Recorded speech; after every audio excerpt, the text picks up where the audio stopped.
Alrighty, guys, what's going on? It's Phil here. Got my two boys with me, TJ and Love. We're here. We don't really know what we're doing here. We kind of want to just come on in here and yap because we haven't been on here in a little bit. So that's what we're doing. What's going on, boys? Yeah, that's a pretty accurate statement. Yeah, we literally were texting like 5 minutes ago. Locke was like, "Y'all trying to do a pod tonight?" We're like, "Fuck it, let's get it now." We can do it now before the pay-per-view starts for AEW. So there we go. I was sitting here looking at a wall, so I was like, all right, I might as well come on here and say some shit. Shit. Oh man, Why not, right? First of all, fuck no, I'm playing. what? Oh my god! Damn. Okay. No, Shit. I ain't gonna say that right now. Go off. No, I'm not First gonna of say all, that. But nah, man. You want to talk about World's End to start off? Because that's about to happen. I mean, we can do real quick predictions because again, I forgot it was even happening tonight. Understandable. Okay. Yeah. We can do that. So yeah, let's get into it. I mean, the quickest way, I could probably knock out like three. What? How many title matches is it tonight? 3 or 4? There's 8 matches on the main card, 3 on the pre. How many title matches? Title matches. There's 6. one, two, 3, 4, 5, and then Let's just knock those out of the way. Everyone's retaining. I think we're all in agreement on that one. Let's just run down the card.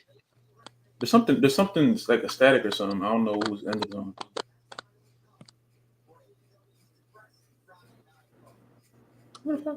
Oh. All right. I promise it wasn't me. All right. We are now outside the blacks. This is me and TJ, and we are going to talk about black things. Oh shit. It's not me. I just removed myself to figure out if the static was me. It's not me. It might be Terrence. I ain't gonna lie.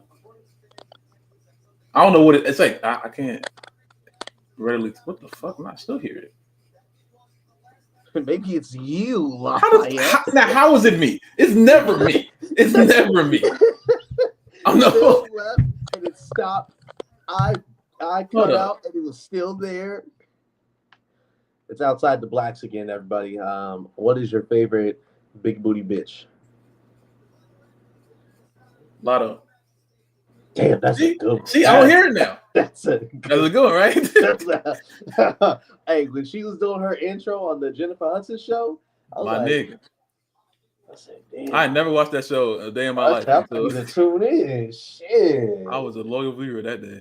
Big Mama got me feeling some type of way. I never watched the Jennifer Hudson show a day in my life. I said, Jennifer, is this what you doing? Man, you should be the best talk show host around. She her and Lotto every week. That's what I think. Shit. Hey, hey, no arguments for me. You got outside the booty. Corbin. Got my rating. Oh my god! I don't hear. I guess whatever it is gone now. So I mean, I guess it was Phil. Well, I don't know. Did I put? Let me see if because we could turn this into a real quick ringside ramblings. Because we do have the DWF pay-per-view tomorrow, which has been renamed to A Cold Day in Hell, because I couldn't find any logos that said Winter Warfare. So I know what arena you found. I know what you did. I know what you did. I know what you are. I know you. Community Creations. I saw you. Winter, and then put arenas, and I said, "A Cold Day in Hell works." I seen you. I knew. You said I heard that somewhere. I was like, wait a minute. Hell no. The hell did I miss just getting back in here? The hell? We realized we could turn this into a mini ringside ramblings since the DWF pay-per-view is tomorrow. Oh. And then this man tells me the name of a pre-created arena on 2K, and I'm like, wait a minute, I seen that. I downloaded that arena. I know that arena. very cool. It's a very nice arena somebody made. It's pretty good. Man. Y'all, looking at my own card, like sometimes I forget I'm the booker. Cause I'm like, damn, this is a WrestleMania worthy card. And I'm like, wow, I did that. Wow. All right. Well, let's just run down the World's End card. Just say our quick picks, and we can just move on to whatever we gotta do. Okay. So, not talking about the pre-show matches because the pre-show matches suck. Moving on. Yeah. Look. That's They got fair. Tony. They got Tony fucking Storm on the pre-show. Why? Well, she's just starting out in the company, so I mean, you got she's a rookie. That's fair. You gotta work her That's way fair. out. That's fair. She did just get signed. So, You know look, we got the Continental Classic semifinal matches. Winner go on into the finals for, the Continental Classic. Will Ospreay taking on Kyle Fletcher. Who you got? Did Fletcher win their last one? Did they face off already? Fletcher won the first one. Yes, at Full Gear last month. Ospreay. Then Ospreay's got to tie it up. Dang, I got Ospreay going there, and then Okada versus Ricochet and his laugh. Okay, you guys gotta get a little bit better with the timing, but who do you guys got? We're gonna work on it. Ricochet is probably going to win. That's bullshit. No, I want Okada. Okay. That's bullshit. I want Okada. Well, me too. But I don't think it's about what I want at this point. I think it's over. Ricochet versus who? Okada. Oh yeah, Ricochet's winning. Oh, that's what I see. That's Okada. Not because Okada's bad, but they ain't been doing shit with Okada, and you can tell they're really trying to do something with Ricochet. So he's somehow going to find a way to win. You saw the gimmick. You saw the person they're trying to model him after. Yes. That's bad. It's ass. It's ass. I said, brother, no. I said, Ricky, what are you doing? It's a 2-pack of ass. Still, not even. That's a value pack. That's at least 6 of them bitches. Well, then out of your finals, which would be Ospreay and Ricochet, who wins the Continental Classic? Ricochet. Yeah, Ricochet. Oh my god, you guys are fucking terrible. Oh my god. I am. I wish I didn't say it. Tony Khan would book it, and that's I think Ricochet is going to win this entire thing tonight. That's disgusting. That's disgusting. I'm going to win out of my final. So then we got to Konosuke Takeshita taking on Powerhouse Hobbs for the international title. Don't ask if there's a story to it, because there's not. Takeshita hasn't been seen on the AEW television in 2 months, and so hasn't Powerhouse Hobbs. So this match means nothing in the grand scheme of things. I'm going with Takeshita to retain. Yeah, that's pretty. He just got the title like 60 days ago. So, damn, really? Yeah, it's been 2 months. Huh? Wow. Yeah, he might get cooked. It might be over for him. So yeah. But he was still Powerhouse Hobbs need to be the person that joins the Her Syndicate, not fucking Ricochet and his laugh. Aha. Yeah, we'll get there. Yeah, I'm working on it. I'm trying to get it together. The lag.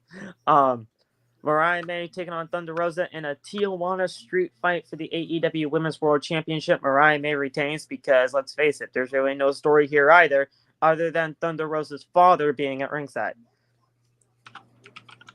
That's the story. Her dad's at ringside? That's the story. Yep. Why? Oh, because Mariah said that she wanted. I saw it. Okay. Because Mariah May wants to beat up Thunder Rosa in front of her father. So, yeah. What if she kisses her dad or some nut shit? She might do. I feel like she might do some crazy shit like that. That's why I thought she was gonna say that. I thought she was gonna say, "I want to kiss your dad." I thought she was gonna say some like nut shit. I thought. I feel like they might try that. I thought that's what she was going. Did she continue? I'm just now looking at our background right now, and Lost Camera is so off to the side, it's pissing me off. Oh wait, let me fix it. It looks like he's trying to escape. Does it really? I can't. Yeah. That's my. Okay, there it's not centered, and I hate that. Oh, there we go. Okay. I looked Phil's at it. I was bugging. like, "Damn, Phil's right." It was like I didn't even realize that. I did not realize that shit. I would have kept that a darn night. Everything was so off center, and I hate it when it happens. So, so TJ, I'm taking that you got Takesha winning this. Oh wait, you already said Takesha. Mariah May too. Yes. Yeah. Yes. Yeah, Mariah May taking it. Probably. All right, now this feud really pisses me off because this is kind of like what's happening with Rhea and Liv Morgan in WWE. MJF and Adam Cole. This feud was red hot in the beginning when things happened with Better Than You, Baby. Then injuries happened with Adam Cole. He shattered his ankle. I personally saw it live. It was disgusting. Then MJF had to go and do movies and all that, so none of them really on television. And then when Matt Taven and Mike Bennett tried to come back with Adam Cole comes back. He's automatically a babyface again for whatever reason, and MJF's the heel. They switch roles without any type of explanation. And then they made it about this Dynamite Diamond Ring, which has been MJF's for the past 5 years, when the feud was never about the Dynamite Diamond Ring to begin with. So the Dynamite Diamond Ring is on the line in this whole entire situation, which means nothing at the end of the day, because it's just been attached to the finger, I should say, of MJF since 2019, and nobody cares about it. So this feud, and I compare it to Rhea and Liv Morgan, because just like how everybody wants to see that feud done and over with once and for all, so does everybody here with MJF and Adam Cole. So this was just in a complete botch fest. I'm going with MJF to retain the Dynamite Diamond Ring. Yeah, I don't know why they keep fighting for his ring. He's not losing the ring. No one else would have use of it. There would be no reason for Adam Cole to have the ring. This ring is his because it's his character. He uses it. I don't know why they keep putting it on the line. I'm not sure why they keep doing that, but what the fuck? We're changing positions. There we go. Wait, we had it this way. What happened? I don't know. She started moving. But I don't think MJF is boring in a sense. I just think they literally have nothing for him to do right now, so they just went back to Adam Cole for no reason because they thought it was hot. When the fact that you haven't seen them both on AEW programming, you can't really do much about it. So what are you doing? I don't think it's boring. I think they just tried to go back to a feud that nobody really doesn't want to see anymore, because last year at World's End was really supposed to be the end of all of this, and then they went back to it. Yeah. If his ankle wouldn't have literally disintegrated into 1,000,000 pieces, the feud could have been something. But, his ankle said poof, and our interest went out. Here's the thing. Adam Cole revealed himself as the devil last year at World's End in 2023. I was there. The pay-per-view sucked. It was bad. But if anything, we could have seen all of this play out until Revolution, have the matchup between MJF and Adam Cole if the ankle doesn't break, and we could have done this once and for all and just be done with it back in March. But no, I mean, ankle shattered, movie rules were had, and now things are in the way that they are. It sucks that it happened in the way that it happened, but nobody cares about it, and the fact you made it over a ring for no reason just really makes things worse. So I'm going with the retention of the ring because it's MJF's and it's MJF's only. I think I just get bored by MJF now. I think his appeal is like dying. And I think it's only because MJF at his peak was like the best heat-inducing, get the crowd mad. He says the things that you can't say guy ever. But after a while, there's only so many times you can do that. There's only so many times you can call the fans fat and say, "Oh, yo, mom, crack." It's funny when certain people do it. Like when Rock does it, I guess it's different because Rock isn't there all the time. But MJF is a constant, and he's always constantly doing the same thing. That's why the last few months he has not been on AEW programming. I'm not talking about recently. I'm talking about as AEW as a whole. He's like a mainstay of the company as a whole. Well, MJF was a figurehead of the company. Yeah, he's one of the pillars. So I mean, like him as AEW, he's always in the history of AEW. Of course, recently, it's coincided with the fact that his appeal is going down and he's doing movie roles and he's not on TV as much. Everything bad is happening all at once. So I just think that the last breath of fresh air I got from him was the little bit of a face run he had, and then they turned that back. Yeah. Then I don't know who's the face and who's the heel in this Adam Cole match because they went back and forth twice. Adam Cole is supposed to be the baby face and MJF is the heel. They tried to do in terms of like the explanation as to why Adam Cole was the one to turn on MJF when that happened was that he was the one to turn on MJF before MJF could be the one to turn on him. That was their explanation for it, but nobody bought it. Some people did because, at some points, people just wanted to see a bookend ending of this feud. But when they automatically made it about the Dynamite Diamond Ring, when that had nothing to do with the feud in the first place, that's when people started to go sour on it and became disinterested. So when you have people just switch roles, like babyface and heel, for no reason whatsoever, and then you try to explain it in a way that doesn't really make much sense and add up, you're not going to get people on your side. You're not. So the thing is, if all the obstacles that they face along the way for this feud, if those never happened, this feud would not be going on until December of 2024. This feud would have already passed, and we would have seen bigger and better things for hopefully MJF and Adam Cole. But now, after this is all said and done, and I do believe that this is going to happen, and when Matt Taven and Mike Bennett turn on Adam Cole, because that's what I think is ultimately going to be happening here, I have no idea where Adam Cole goes next from here, and I definitely have no idea where MJF goes from here, because MJF should be going on to World Championship title scenes down the line in 2025, and so should Adam Cole. But if Adam Cole is getting turned on tonight, then what the fuck is going to be happening with either of them? What happened with the stable, like the Undisputed Kingdom stable? Yeah, it's still a thing. But Kyle O'Reilly, Matt Taven, and Mike Bennett are supposedly going to turn on Adam Cole tonight. Oh, that's what the going rumor is. To side with MJF. For what reason? We have no idea. Oh, they're going to make the Pinnacle again. Yeah, and the Pinnacle, died upon its arrival 2 months in. Oh, boy. I'm telling you, legitimately, and I said this to both of you in text form and in video calls before, the only reason why I'm watching AEW right now is Continental Classic stuff, because that interests me in terms of a tournament. Other than that, the storylines in AEW, or lack thereof, are not good. God had other plans for Cole's ankle last year.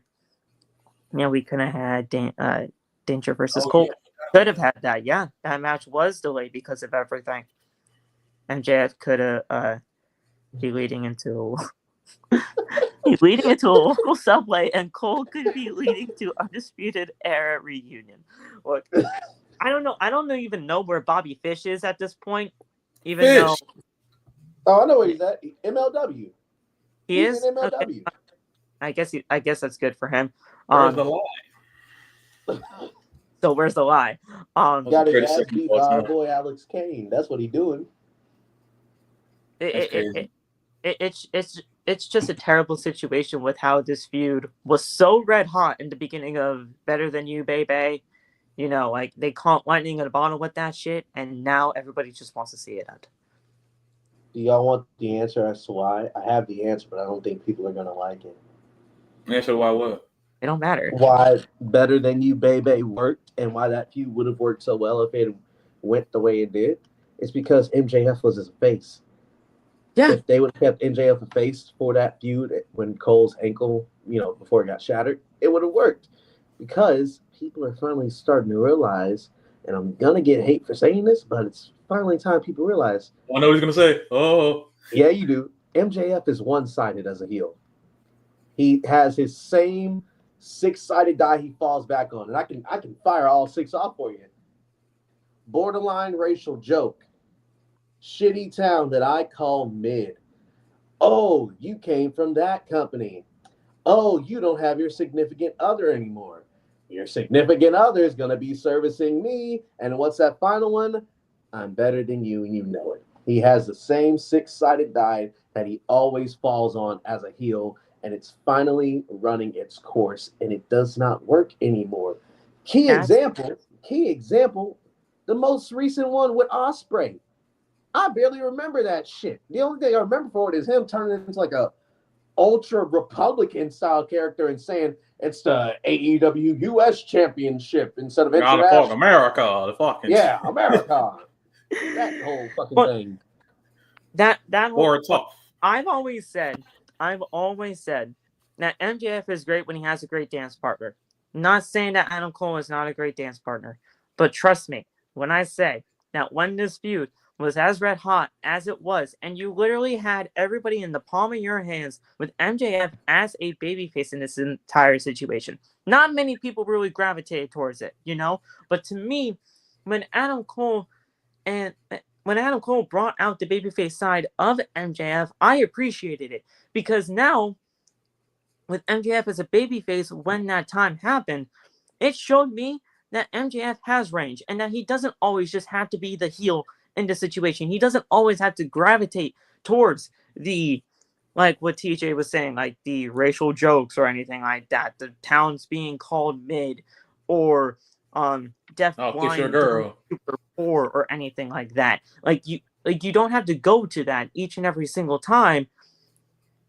MJF showed range in his character and his ability when he was a babyface. And then all of a sudden, Adam Cole comes back from his ankle injury. And hey, what's the first thing he said? Oh, I heard you're not seeing your dentist anymore. Right. I'm like, oh, brother. Right. Right.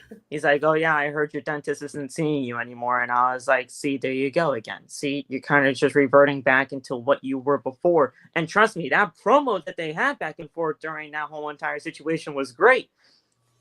But one promo is not going to sell people on a feud that should have ended months prior. Now, yes, I understand injuries happen in the world of pro wrestling. Nobody can really, fault anybody for that. It just happens. But things could have been prevented in the way that it could have been in order to make that not happen so that we didn't have to go this far. Because I'm telling you, Ramp was not as elevated as it was. And Adam Cole just jumped off that thing. We would have never had a shattered ankle for Adam Cole. Why was it an elevated ramp? Why did you do that for that show? Think about it. I was thinking about this too. Even if Cole never gets injured, I don't know if like I would hope that the feud stays as hot as it does, because you don't have that long period of time where no one's there. But to me, Tony Khan has shown on multiple occasions that he can get the ball to the hoop, but he can't put the ball in the hoop.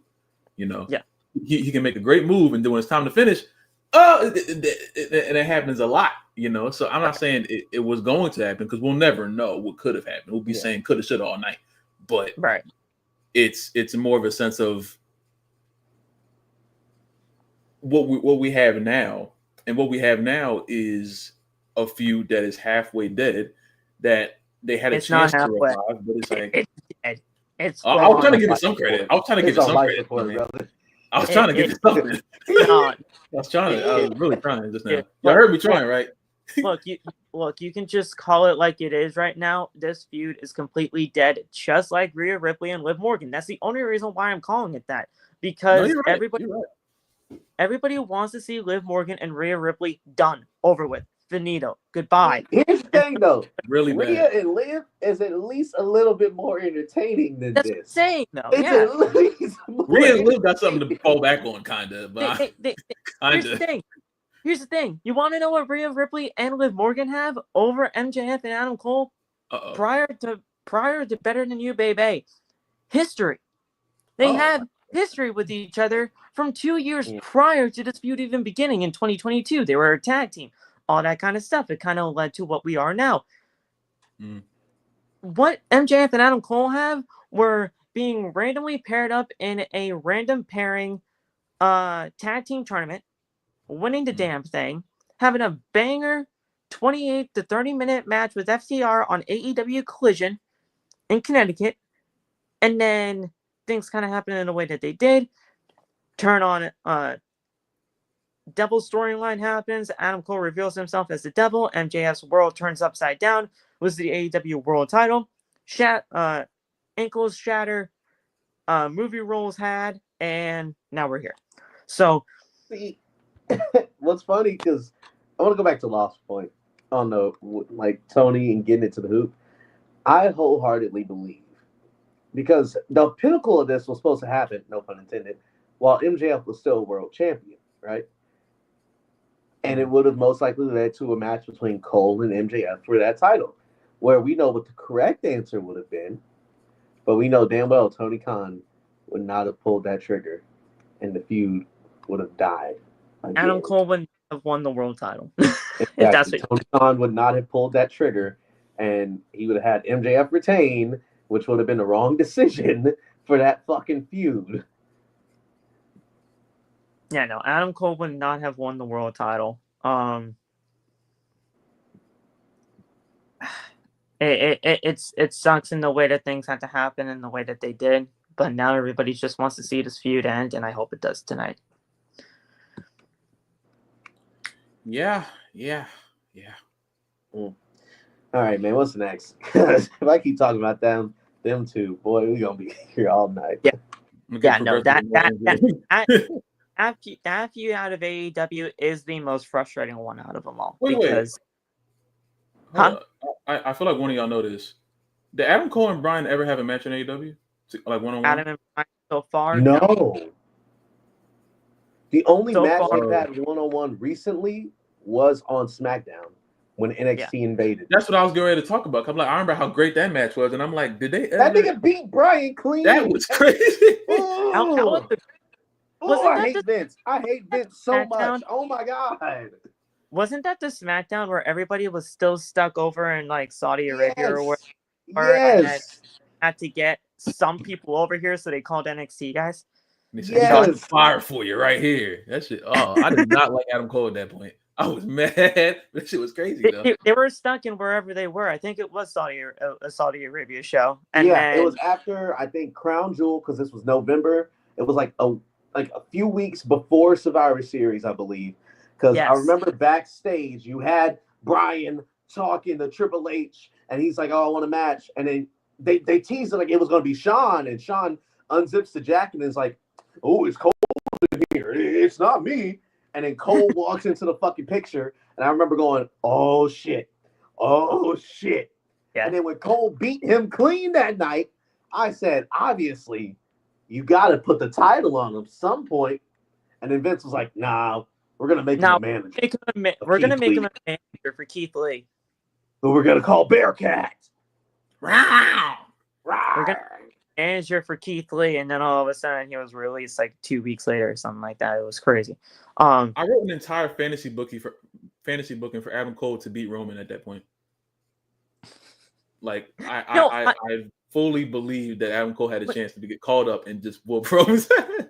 When Keith Lee pinned Roman in that Survivor Series match, I literally had everything about Keith Lee winning a world title that year on the main roster, and then he was called Bearcat next week. It just all ended so fast. Even then, because they had him beat Randy Orton clean in his first match on Raw, and I said, "Okay, maybe." And then it all went downhill. All right. Next match, a match that literally, there's really no story here, but based on the match that they had last month at Full Gear, which is the longest match in AEW women's history, Oh, this match is going to man. be great. But man, they're just putting Chris in a terrible position. Mercedes Moné is retaining that TBS championship against Chris Statlander. And the only way Chris should win, but we know what's going to happen. So the only way I see Mercedes Moné losing this TBS championship is if somehow Camille, who has literally been buried in AEW, comes back and costs her the championship. That's it. That's the only way I see a title change happening, but I don't see it happening because Camille I'm not gonna lie. buried I'm not in gonna lie. If that does happen, don't build off of it. Don't try to be like, oh, Mercedes versus Camille. I don't want it. I do not want to see that. That match is happening. Nothing about that gives me any excitement. But so if Camille does cost Mercedes the title, let's just leave it there. I don't want Mercedes to be like, oh, I'm gonna get my get back. No, just focus on your New Japan title that you have. Trust me. Don't get anything back, man, please. If that happens, Mercedes Moné and Camille are gonna have a match. Trust me. I just know this company. So they gotta revive Camille. I mean, like if that's a desperation move, I understand it. I don't know if I endorse it. Hey, straight up, to be honest. You don't know how buried she is. She is. I don't think they can. They fucked up already. Just by having her take all that shit from Mercedes and making her look like a bumbling idiot, you fucked up already. I've only seen bits and pieces of her, and she's Aldis's bodyguard during the longest NWA title reign, who was wrecking house and shit, looking like the new age China, and then they get her in AEW, and then she starts out strong, and then turns into someone who can't do anything right. I don't know where you said getting her starting off strong, because she never did.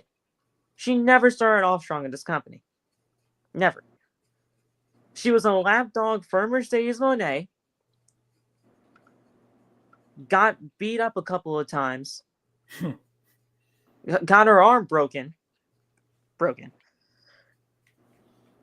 And then she quits Mercedes. And that's it. We haven't seen her since.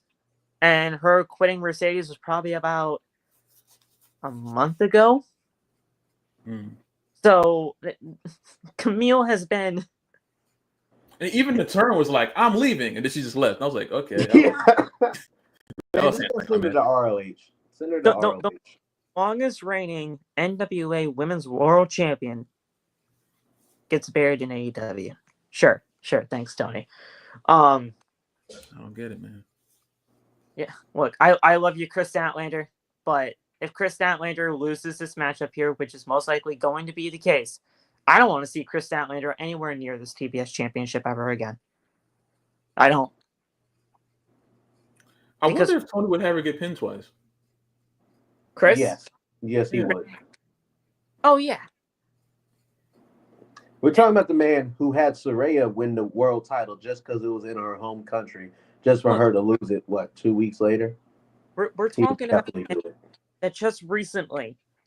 And I know Anna Jay's Anna Jay's gotten a lot better in 2024. I'll tell you that right now. But Anna Jay has been in, I would say, at least 3 championship matches in the last 4 to 5 weeks. 2 AEW Women's World Championship matches against Mariah May. The first one she lost. The second one she lost, but because of that second loss, she can never challenge for the Women's World Championship again for as long as Mariah's champion. And then, just a couple of weeks ago, on the Holiday Bash edition of Dynamite, they had Mercedes take on Anna Jay, and Anna Jay lost to Mercedes. So, in all the championship matches you gave Anna Jay for all the hard work she's done, going to Japan, making herself better for 2024, and really becoming, honestly, a future rising star in the women's division, if you want to position her in that way, to going back-to-back losses, just to really not be anything special right now at the end of 2024, it's abysmal. And now you're going to be doing that to Chris. Because they had a great match last month at Full Gear. But just because great match here tonight doesn't mean that you're automatically going to put a title on her for doing a good job. You got to build to it. You got to have some kind of actual story with this. Because if you don't, nobody's going to care. And that's why nobody cares about the women's division in AEW. I don't know. I will be under the. I'm already under the pretense that Mercedes isn't losing for a very, very, very long time. But it's like I can't. Him having Chris lose twice would be a sight to see. I think we're going to see the sight, but it's still going to be like, damn, he actually like decided to do so. So I don't know. And guess how long she's held this championship for? I don't know. I thought we talked about it last week, but I forgot. Mercedes Moné has held this championship since Double or Nothing, which is 216 days. Oh yeah, she didn't hit 3 yet. Oh yeah. This is the second longest reign of the TBS championship, only to we all know Jade Cargill. We're doing the Jade Cargill erasure. Y'all don't think we're doing the erasure? We're doing the erasure. Better not. We're erasing Jade with Mercedes. For 500 plus. Jade Cargill has a reign of 508 days. He better not. We might be doing the erasure of Jade. If he does, if she goes that long, it is only because he's trying to be petty and erase it. There is literally no other reason to have Mercedes hold the TBS title for longer than 500 days. And let's not forget, Chris Statlander was the one to defeat Jade Cargill. Chris Statlander had this title back in May of 2023, lost it at Full Gear 2023 to Julia Hart, and she had a 174-day reign. So Chris Statlander's no slouch in the company. She is a former champion in the company. But does really anybody know or even really care about that? No, because Chris Statlander has been in the way that she's been over the course of 2024. I just forgot. Mercedes and Mina are having a match. Chris is cooked. Yeah. They're having a double title match. Yeah. In January, right? Yeah. Yeah. Oh, yeah, it's over. Mercedes wins tonight. She's going to be with she's done. 3 belts. Oh, yeah, she's done. Yeah, she's done. Because she's definitely beating Mina, too. And that's going to make me crazy. Oh, wait, yeah, that's how Wrestle Dynasty. Yeah. Winner to all for the strong and wait, and the Pro. And whatever belt Mina has. She has the British Women's Championship. Mina, where are you going? Okay. You know what? Go off. She's fucking awesome. Mina's great. Everybody loves Mina. But yeah, no, Chris is done. I forgot. I keep forgetting about that damn Mina match. Yeah, Chris is cooked. It's over. It's over. Damn. I mean, at least have Chris win by like DQ or something. Mercedes still holds the belt, or something like that. Do something. Having her get pinned outright would be kind of crazy. Wait, did she win by pinfall the first match? I can't remember. Yeah. I feel like she won by submission. Pinfall? I believe it was pinfall. Let me just check again. Full Gear 2024. You ever get pinned twice? It might be racks. Defeated Chris Statlander by pinfall 19 minutes and 20 seconds, which is the longest match in AEW history for the women. Yeah. Yeah, she might be done. She might be done, man. That's crazy. They can get 20 minutes on a pay-per-view, but they can barely get 8 on normal television. Great job, Tony. But finally, because we already did the finals out of our, semifinal matches, both of these guys have a Ricochet and his laugh winning the Scott title. God, I hope Kenny Omega and Okada have a face-to-face tonight. But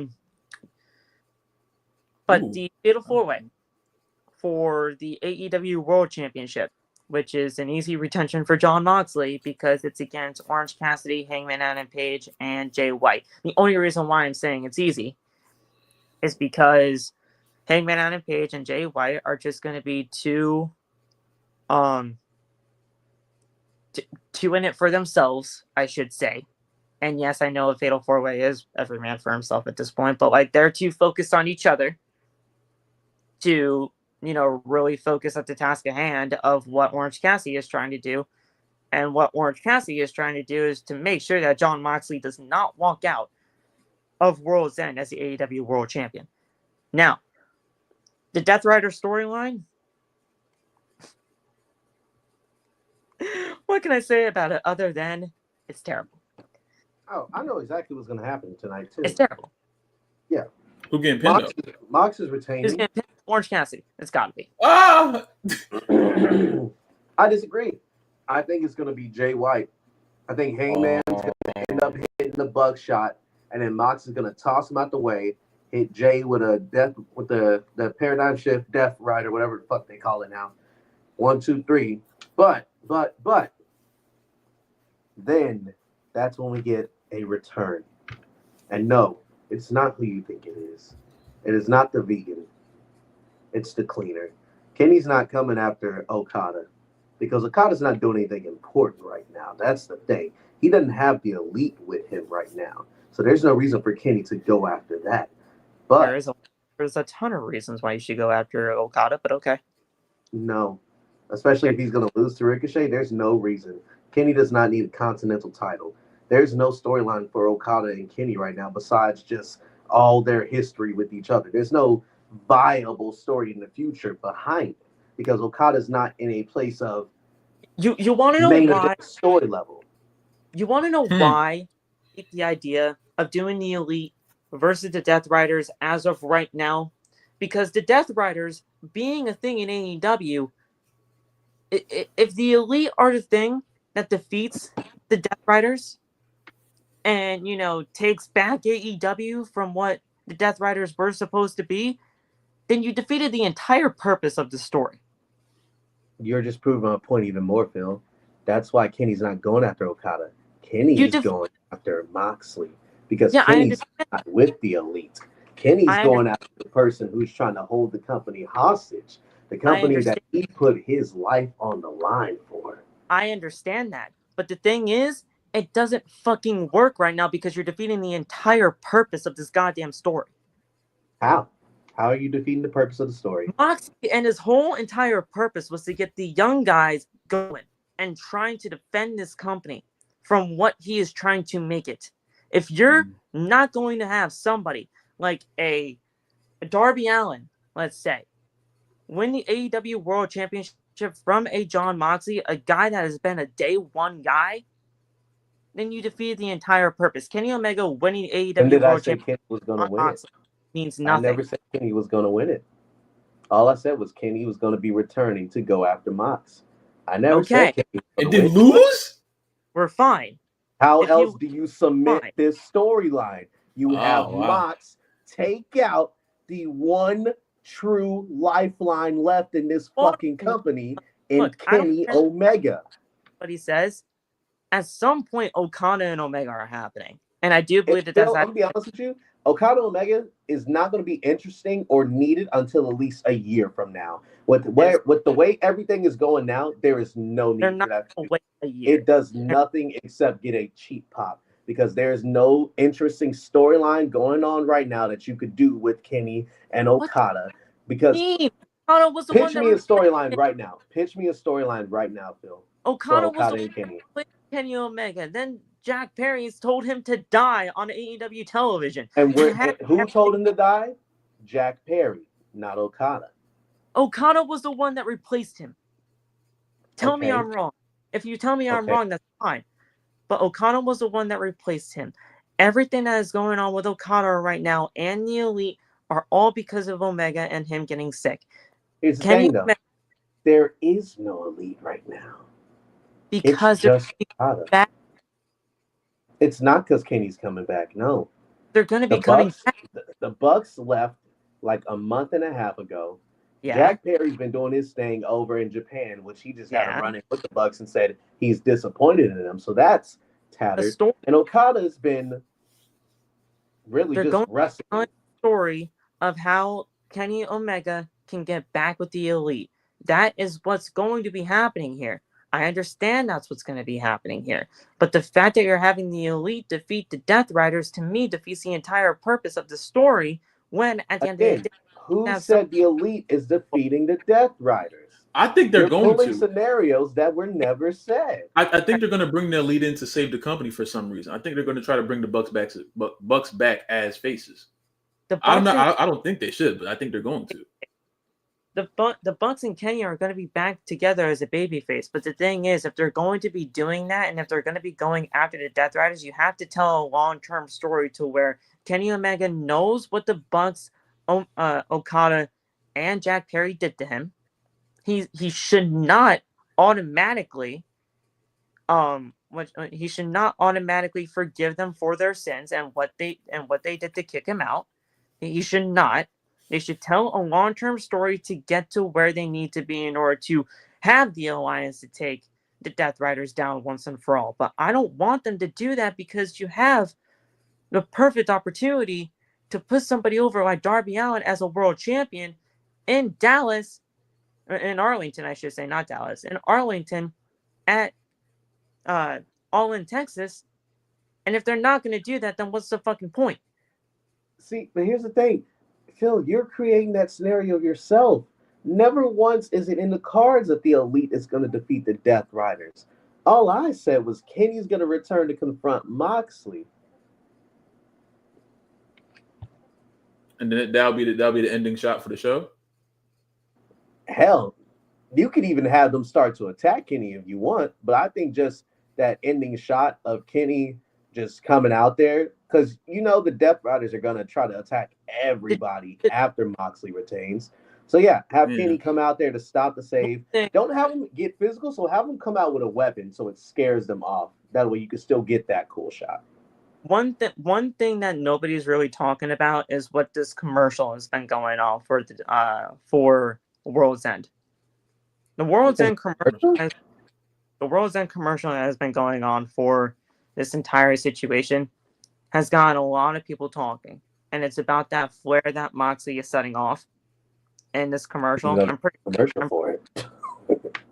I'm pretty sure nobody's seen it, and everybody. Yeah, this is my first time. Is that the one? Is that the one with Guns N' Roses playing in it? No. Oh, yeah, I have no clue what commercial. That's a promotional poster for that. That's just a promotional video for the show. But there's a commercial that's been airing with the Death Riders riding in a truck, and then all of a sudden you see Jon Moxley line up a flare and hold it up in the air.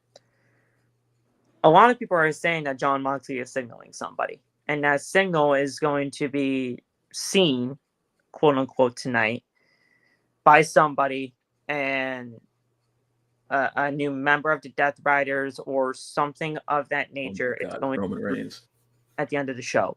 Malik, are you saying you said Adam Copeland's going to be the return, like in general, or against Moxley? Because if it's against Moxley, I hope not. I don't want to see Edge die. Because what you could do with that, you could have Christian come out at the end of the Fatal 4-Way, and right before Christian cashes in, then you bring in Copeland, and then that cuts him off, and then you can finally do Edge and Christian for you. What if I go a step further? As long as I'm gonna piggyback off of you. I might sound delusional. What if the signal is to Adam Copeland? What if imagine Tony Khan just threw a shot in the dark and said, "Cope, how would you like to be part of this?" And for some reason, Copeland said yes. Could y'all see that working? I'm not gonna lie, I kind of could. I could bring back Edge as a heel, joining the Death Riders. I could kind of see it.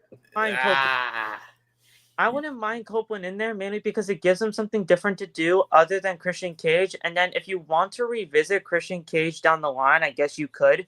But let's just say Christian Cage tries to cash in tonight, which I hope, for God's sake, I really does hope it's a unsuccessful kind of cash in. But it all could be because of Adam Copeland showing up, costing Christian Cage that world title shot. And then he can just join the Death Riders. I don't know, but I wouldn't mind it because it gives him something different. I don't think he should do that. I don't think he should, because this damn Dick Riders ass storyline is so stupid. Hey, yo, pause. There's no reason to put Copeland in that. Copeland is going to be red hot when he comes back. There's no reason to put a red hot Copeland in a ice cold Riders gimmick. You feel me? You gotta remember, it was confirmed that Cope has been cleared for physical activity for a few weeks now. So yeah, he's pretty much good and ready to go. They're just waiting for an opportunity to have him return. I honestly thought it really could have been either tonight, it could be, or January 1st when they're in Asheville, North Carolina. So I mean, it could honestly happen tonight. So I think we're all in agreement so that Mox is retained. So before we switch gears, I've got something crazy. Imagine Cope doesn't return tonight, doesn't return January 1st either. And everyone was like, man, when's Cope going to come back? Imagine we Don't you say it. Don't you say it. I knew it. You think you know? I was jumped out of my damn. Wait.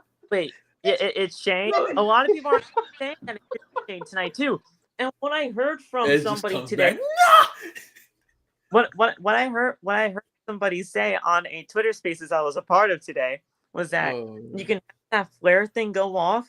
You can have a limo just on the big Titantron drive in, and then all of a sudden that's just how the show goes off the air. And then 1-1 happens. We get to Asheville, North Carolina, and then all of a sudden you start off the show with either Here Comes the Money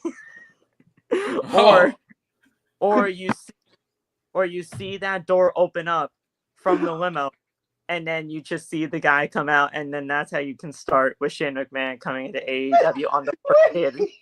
That would be so funny, bro.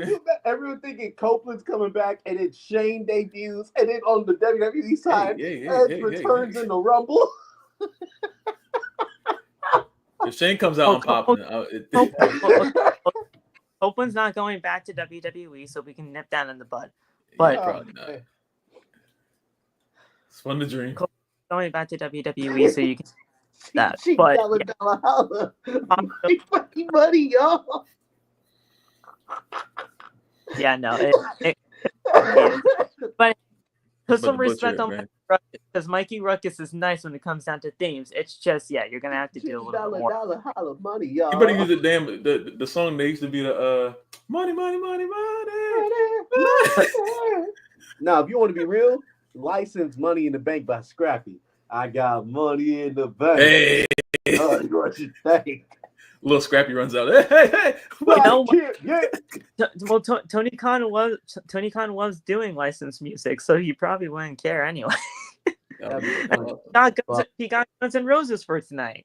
Welcome to the jungle. So, welcome to the jungle.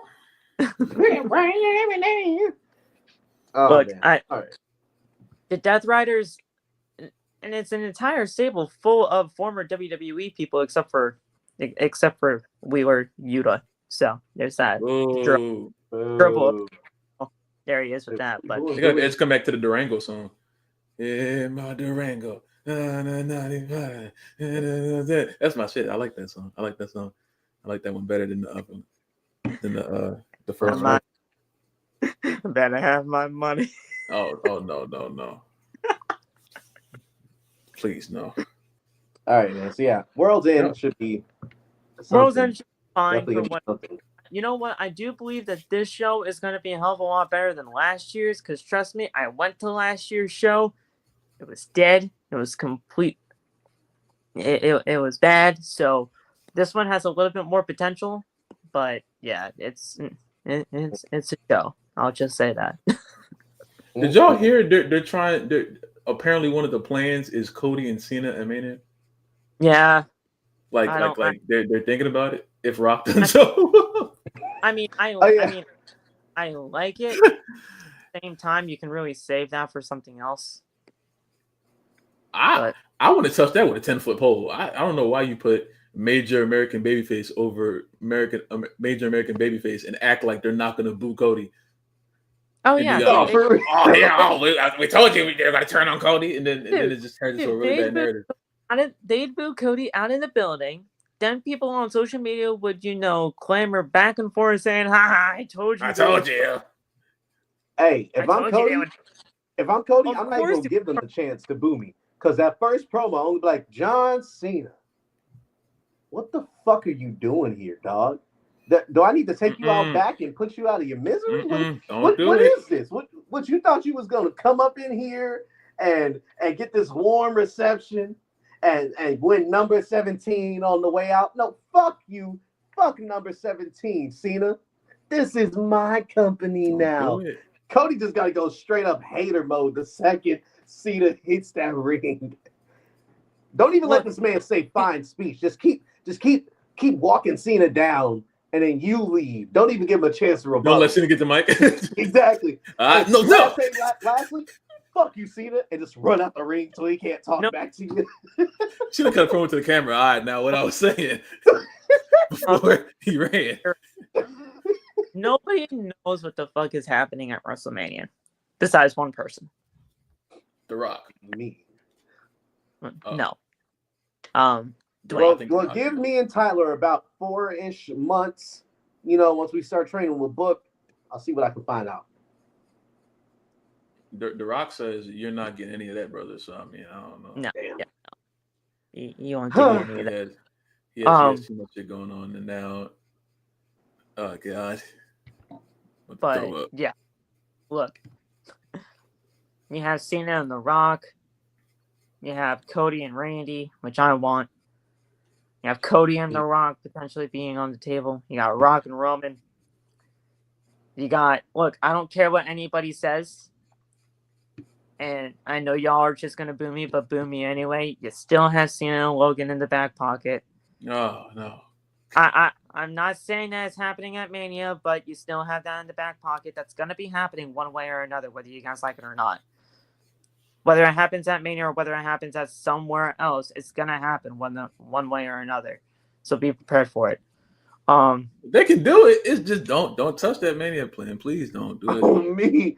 Don't touch me. If you want to do it, go ahead. I ain't going to stop you. I can't stop you with shit. Look, if I had it my way, I would do Cody and Randy and Rock and Roman. Those are the two. But I want to talk to the people who think like genuinely talk to the people who so I can get enlightened, not to combat them. I just want to hear what would be the point of the Cena and Logan thing, because it doesn't compute in my head. It doesn't make sense to me. You want to know my only personal reason because of it is because of and this is literally just just why I even thought of it in the first place, is because of the reach that it could get. That's the only reason. And the only reason why I say that is because WWE just has that kind of mindset to get that Logan Paul and Cody Rhodes, not Logan Paul and Cody Rhodes, we've seen that, Logan Paul and John Cena match in there, that you can get the appeal of John Cena and everybody, because obviously the retirement tour and everybody's going to want to see what Cena does. And then Logan Paul and his fan base, you know what Logan Paul has been doing since stepping foot in WWE. He's had great matches, and I don't think anybody can fault him for what he's done in the ring. He may be a bad person outside of everything, but it is what it is there. But the reach that it would get, plus the WrestleMania stage, would be insane for amount of impressions that it would get for social media purposes and all that. That's the only reason why I could even see them doing it at Mania, because of the impressions and because of the reach. That's all. Other than that, there's no real other good reason to have it. But it's going to be happening one way or another, whether it happens at Mania or not. That's why that's why I never believe when they say we do things for the impressions and stuff, because you're talking about $1 billion company that, if they really wanted to, they can get 1 million views on almost anything that they put out. I'm like, what is Logan going to bring if Logan didn't bring anything when he was U.S. champion? He didn't bring anything before that. How is Logan going to bring this mass group of people if he hasn't done that before? If anything, Cena will be bringing that. They're doing a lot more stuff for social media purposes nowadays because of, let's face it, and shout out to all the people that do it, the content creators out there. that do it each and every single week with the streaming and with their live reactions and all that kind of stuff. They do that because that shit gets a ton of impressions for WWE. They get everything going in that direction. And you have that type of avenue that just gets people wanting to tune back into WWE after not watching it for a few years or being a first-time viewer and doing everything like that. They're doing it right now because of how big social media has gone with WWE and live reaction stuff, and it just gets to that point now. Social media is a huge thing for WWE right now, and that's what they're really trying to figure out up until this very point. That's what I want to ask them. I want to ask them. Okay, if you believe that Logan is just going to bring in this major group of people, how do you have proof that this is going to occur? What show me some stats that tell you that when Logan gets in the ring, all these people come in. And then why are we doing this at WrestleMania if we know that John Cena has a career that it's only a year long? And if Logan is getting something that, like, say, like imagine if Logan Paul gets a match against him, but like someone like freaking Braun or Melo doesn't get a match against them. To me, that would be an injustice. The one thing that at first, when John Cena announced his retirement back at Money in the Bank, at the press conference, he said he was going to be working around 30 to 40 days, right? But then a previous story just came out maybe a couple of weeks ago at this point that's saying that he was going to be a full-time guy. Yeah. In 2025. Now, again, we really don't know what a full-time schedule means for somebody like John Cena. John Cena's, he says he cleared his schedule, and I do believe that when it comes down from his word of mouth. But we all know things can change in WWE in a matter of moments, right? So it can happen. But what I really hope that this whole John Cena thing is about is I don't want to see John Cena in a random 6 to 8 man tag team match and that be called one of his days. I want to see actual things go on with him, one-on-one feuds, one-on-one rivalries with John Cena. You gotta have the obvious ones in there, like Cody, Randy, fucking like you can do Braun, you can do Mel, you can do stuff like that, but I don't want to see dates to where he's going to be in a 6-man, 8-man tag team match that starts off on a Monday Night Raw where everybody's going back and forth in a promo battle, and then all of a sudden the main event tonight is an 8-man tag team match. I don't want to see that. I don't. Hopefully that doesn't happen. But WWE and John Cena has people he wants to work with, and they're going to do everything in their power to make that happen. Because if Cena wants to work with somebody, he's going to work with them. And I feel like Logan Paul is going to be one of those guys. And yes, I do want to see Dom too. Yes, I do see you. I want to see Dom at one point too. I think that would be hilarious. But regardless, he has people he wants to work with. He's going to work with them. I wish Logan signed with AEW. I feel like he would have fit more. I know your address. You know that, right? You do know that, right? You can't stop them, leave a bag of flaming poop on your doorstep. You would get a charge, but I don't think you should do that. That's not a good. I don't think it's a good thing for you to do. Personally, and I know, and I know if you said this in the past, I want them to save Gunther for Cena. I want them to save it for SummerSlam, if anything. But if they're going to be doing the 17th world title, it's got to be the one that Cody holds. It can't be the world heavyweight title, in my eyes. Really? Yeah. It's got to be the one Cody holds. That's a tight rope, Phil. That's a tight rope. Phil, I see your point. I see both sides of this coin because on Phil's hand, what is this whole thing? Cena I don't want to say made WWE Championship what it is because the nigga's gonna be like, oh yeah. But Cena is synonymous with the WWE title, specifically the spinner belt. So, of course, it would mean more for him to win the WWE title. But I could see why the World Heavyweight could be significant because if someone like Cena is challenging for that, it proves that it's not just a consolation prize or a secondary title. If I'm Gunther, if let's say Cena wins the Rumble, right? And then Cena's like, "Oh, I'm gonna be appearing on Raw," which he most likely will, and then they'll have Cody there also. If I'm Gunther, I'm putting my hat in the ring. Cena, you are a legend. They call you the GOAT.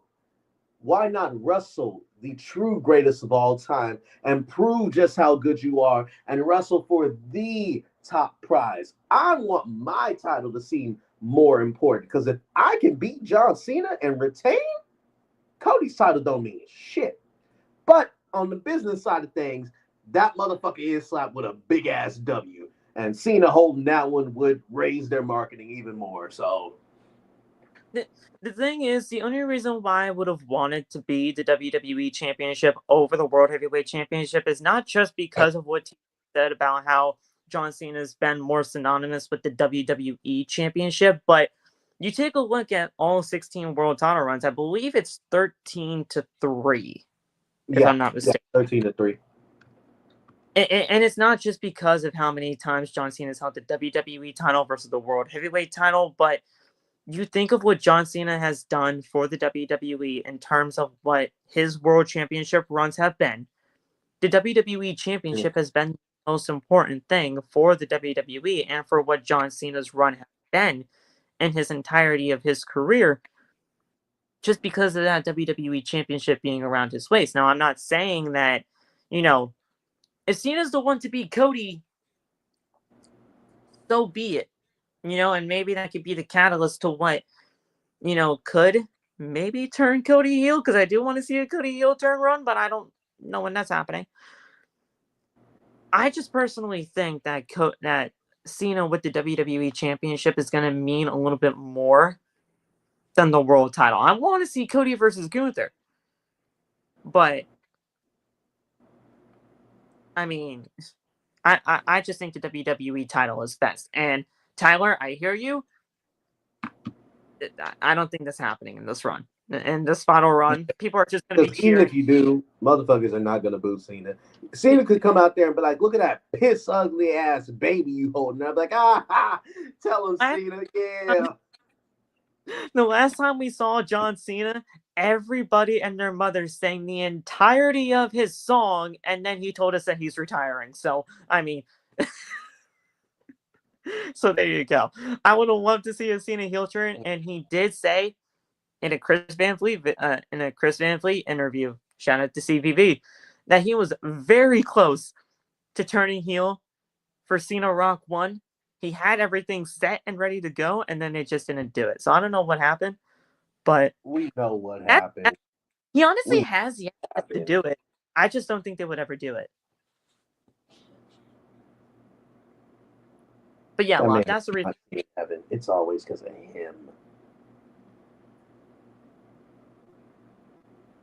So Locke, I want to ask you this then. What's the reason why you would want it to be the World Heavyweight title over the WWE? Is it just because of the whole situation with Cody? Love, you're muted. You're muted. Oh, damn. I don't think you have Cody lose until you have like a major heel to beat him, because for Mania 40 to have gone the way it went, that ending with John Cena beating Cody will be like, huh. And then you have to imagine, okay, say if you don't turn any of them heel and you just go win Cody and Cena, they're gonna already boo Cody because they're not booing Cena, like we already stated. So now we're putting face versus face, which to me never goes well. I hate when they do face versus face or heel versus heel, because I think in wrestling there should always be, if there's one common factor, they should always let you know that this is the person you cheer, this is the person you boo. That's it. If it has nothing else, you have those two components. And now if you want to boo the heel, then if you want to cheer the heel, that's open to your interpretation. You know what I'm saying? But it's just like, You should always have something for the casual fan. Because think about WrestleMania. People like a new person watches WrestleMania every year, and you walk into it, Cena and Cody. If they don't know who to boo, how are you going to get into this match? Yeah. And say if the crowd doesn't turn halfway through the match, say let's go Cena, let's go Cody. Now we don't know what to do. You know, that's why Cody and Roman worked so well, because Roman was so high as a heel and Cody was so high as a face. There was always a clash. If they don't turn any of them, there's no clash. There's in there, all right, guys, let's shake our hands and fight for the better man. That's literally what Cody and AJ were doing before AJ started to turn, kind of, you know what I'm saying? But if we're doing these guys are best friends and they got to shake hands to do that, how am I supposed to get excited for that? So this is just a flat out question here. Do you want to see Cena and Cody at any point?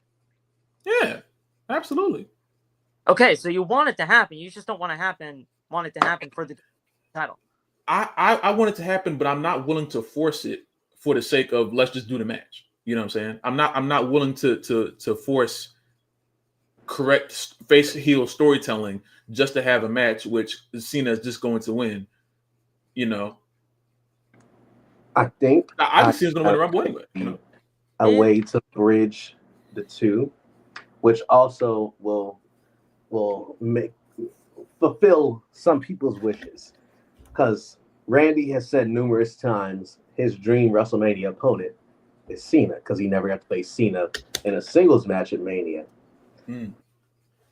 You think Cena should go for the big W, the WWE title? You think it should be heel versus face? Oh, okay. Imagine, walk with me. Cena wins the Rumble. I'm with you. We don't know who he's facing yet. He says, I'm going to wait till after Chamber to see who the champions are. Cody defends in the Chamber. Randy wins at the Chamber. Randy comes out and says, this started with me and you. Same rookie year. We won multiple world titles. We've had a rivalry for the ages. What say me and you? WrestleMania for the WWE title. See who's really the better man. You get Cena the win there against Randy. He gets number 17. And then Cody can still come out and say, as the former champion, I know they don't do rematches anymore, but let's be honest, they still do rematch shit. Cody can say, I would love the opportunity to challenge you for the WWE title that I don't think I should have lost. That way you can do face versus face without needing a true story, because it's a whole thing of Cody wants to prove himself. Cena wants to prove that he can still go and that he isn't just a transitional champion. So now he can defend against Cody. And hell, you can start Cena going down a list of dream opponents after that. So TJ, you're proposing a triple threat at Mania between Randy and Cody. No, I was thinking just Randy and Cena, because Randy would win it at the Chamber, but you could do the triple threat afterwards. You could do the triple threat at Backlash. Cody versus Randy versus Cena. So you were saying that the rematch, quote unquote, for Cody would have been after Mania at that point. So I think there's a major component though that TJ is missing. What are you doing at Mania in your eyes? I wouldn't want to do Cody versus KO just because they're already doing it again at the Rumble, but that's the only tricky part I can't think of is what to do with Cody. Because the thing is, let's actually talk about that ladder match for both titles now. First of all, I love that idea.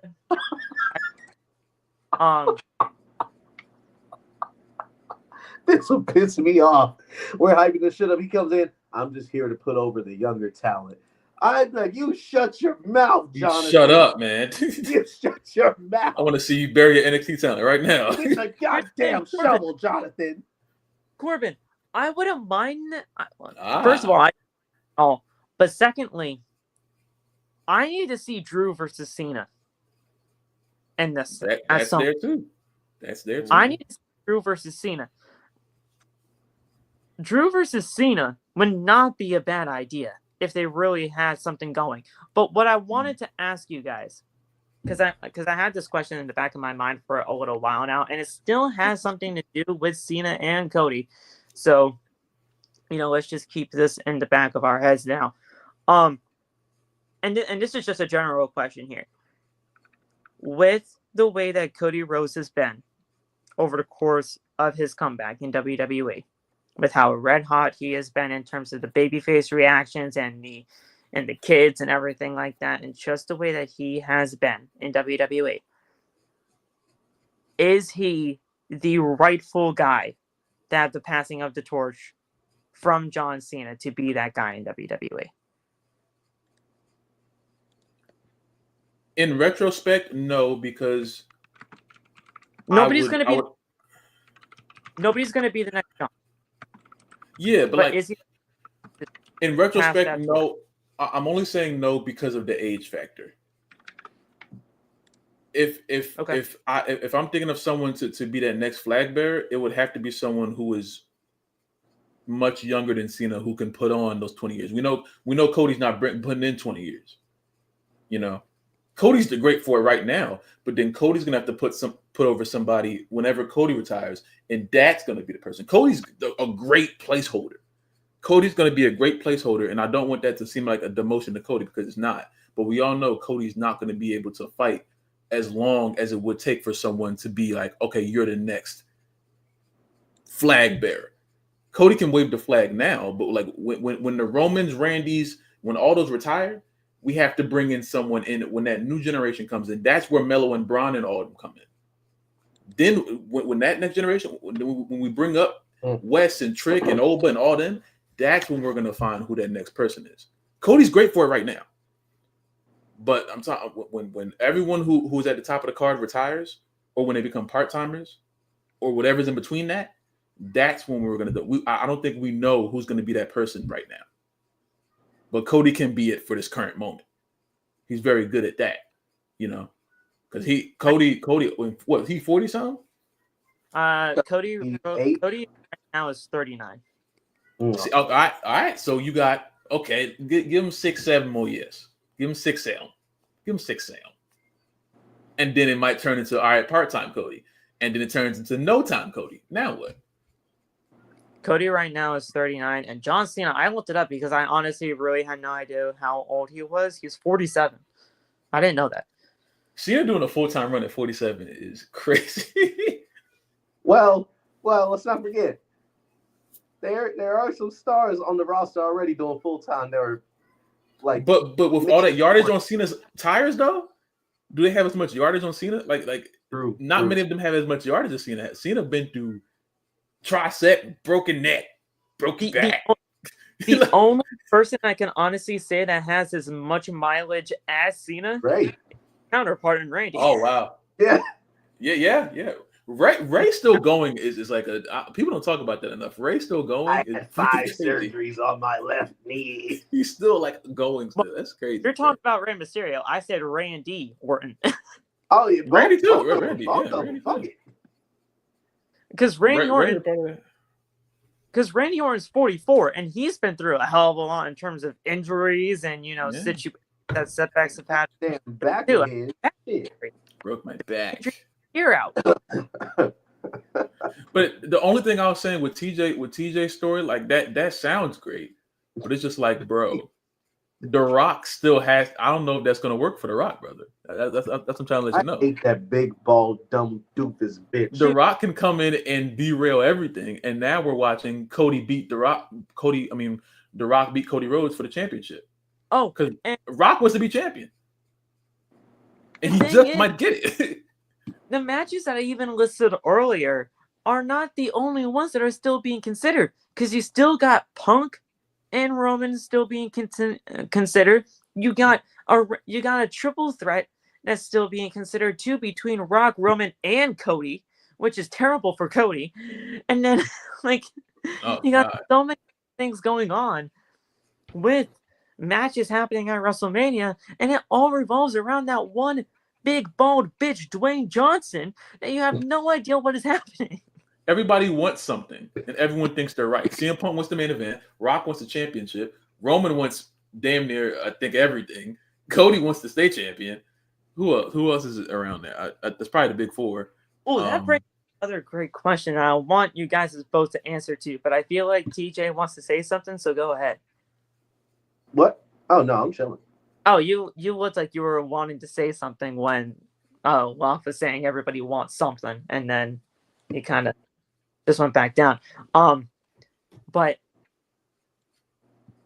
this was brought to my attention the other day. A video was sent to me by one of my followers, and it did bring up a good question to ask, because honestly, I really haven't gotten anybody's answer to this other than my own.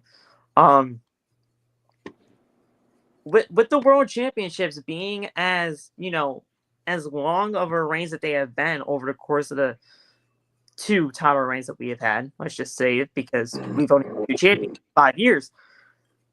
Does a World Championship run need to be? Let's just go to a year, because that's what we've had. Does a championship run need to be a year or a year plus to be relevant? And if not, then why hasn't WWE continued to do that? Or has WWE tried that and it just doesn't seem to click with people? So the last time we had a relatively short world title reign, besides Damian Priest-ish, was before Roman was champion. Because that's when you had, I don't even like mentioning it because it pisses me off, Fiend with the title and then losing it to Bill Goldberg, and then him losing it to Strowman, and then Roman taking the title back. Once Roman took over, remember, he had the only world title for like the first 2-3 years.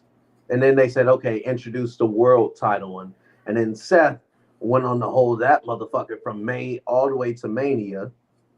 Because you have to have a long, if it's your inaugural world champion, even though they said it kept the same lineage, you got to have a long reign, at least close to a year for your first champion, so you can really establish it. And then Drew had it for 5 minutes, then Priest held it for like 100+ days, I think it was, until he lost it to Gunther at SummerSlam. So I think if we exclude the Universal, I'd say we're kind of in a midway level of where the title reign should be. I think the only reason why people are thinking Gunther's going to hold it for so fucking long is because he held the IC title for 660+ days. I'm not saying the full number because I know better. I'm not tempting shit. But I'm not tempting shit. But yes. But they had to do that because nobody wanted to go into the new era with Honky Tonk Man as your longest reigning IC champ. Fuck no. Right. And then, of course, Gunther can't lose the title on a random ass pay-per-view. It's got to be a WrestleMania after becoming the longest reigning IC champion. So, boom, he loses it there, and it just so happened to be over a year and a half, almost 2 years. I think we're on the straight and narrow again. I think after Gunther loses the world title, it will be back to those 1 to 200 day reigns instead of pushing the 300 and some shit. So a side question to this is, does championships seem to be only changing hands at the Big Four, right? We've seen title changes happening at SummerSlam. We've seen title changes obviously happening at WrestleMania. Mm-hmm. So Survivor Series, we even saw it happen with the United States Championship. Can WWE, or should WWE, honestly, and I feel like they should, experiment with having championship change hands not only on the Big Four pay-per-view so that we can actually get some other champions in the mix for the 2025 season coming around? Because trust me, at the end of the day, just doing the stuff on the Big Four pay-per-views just is not going to cut it for some fans.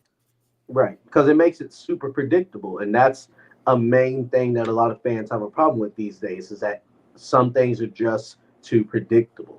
Like with Gunther, we knew he wasn't going to drop it at fucking Fastlane. We knew he was going to drop it at Elimination Chamber. He's going to drop the IC title at fucking Money in the Bank. Obviously, it's got to be a Big Four. And it's the same thing with these. And that's why I do agree. They should experiment with dropping it or changing hands on different ones. Do y'all remember when AJ Styles, I don't remember if he dropped, I think he won it. When he won the fucking US title at a house show, yep. And they made that shit canon, that shit threw me off. I said, oh, y'all actually do title changes at the house shows? I might even go to one of them bitches.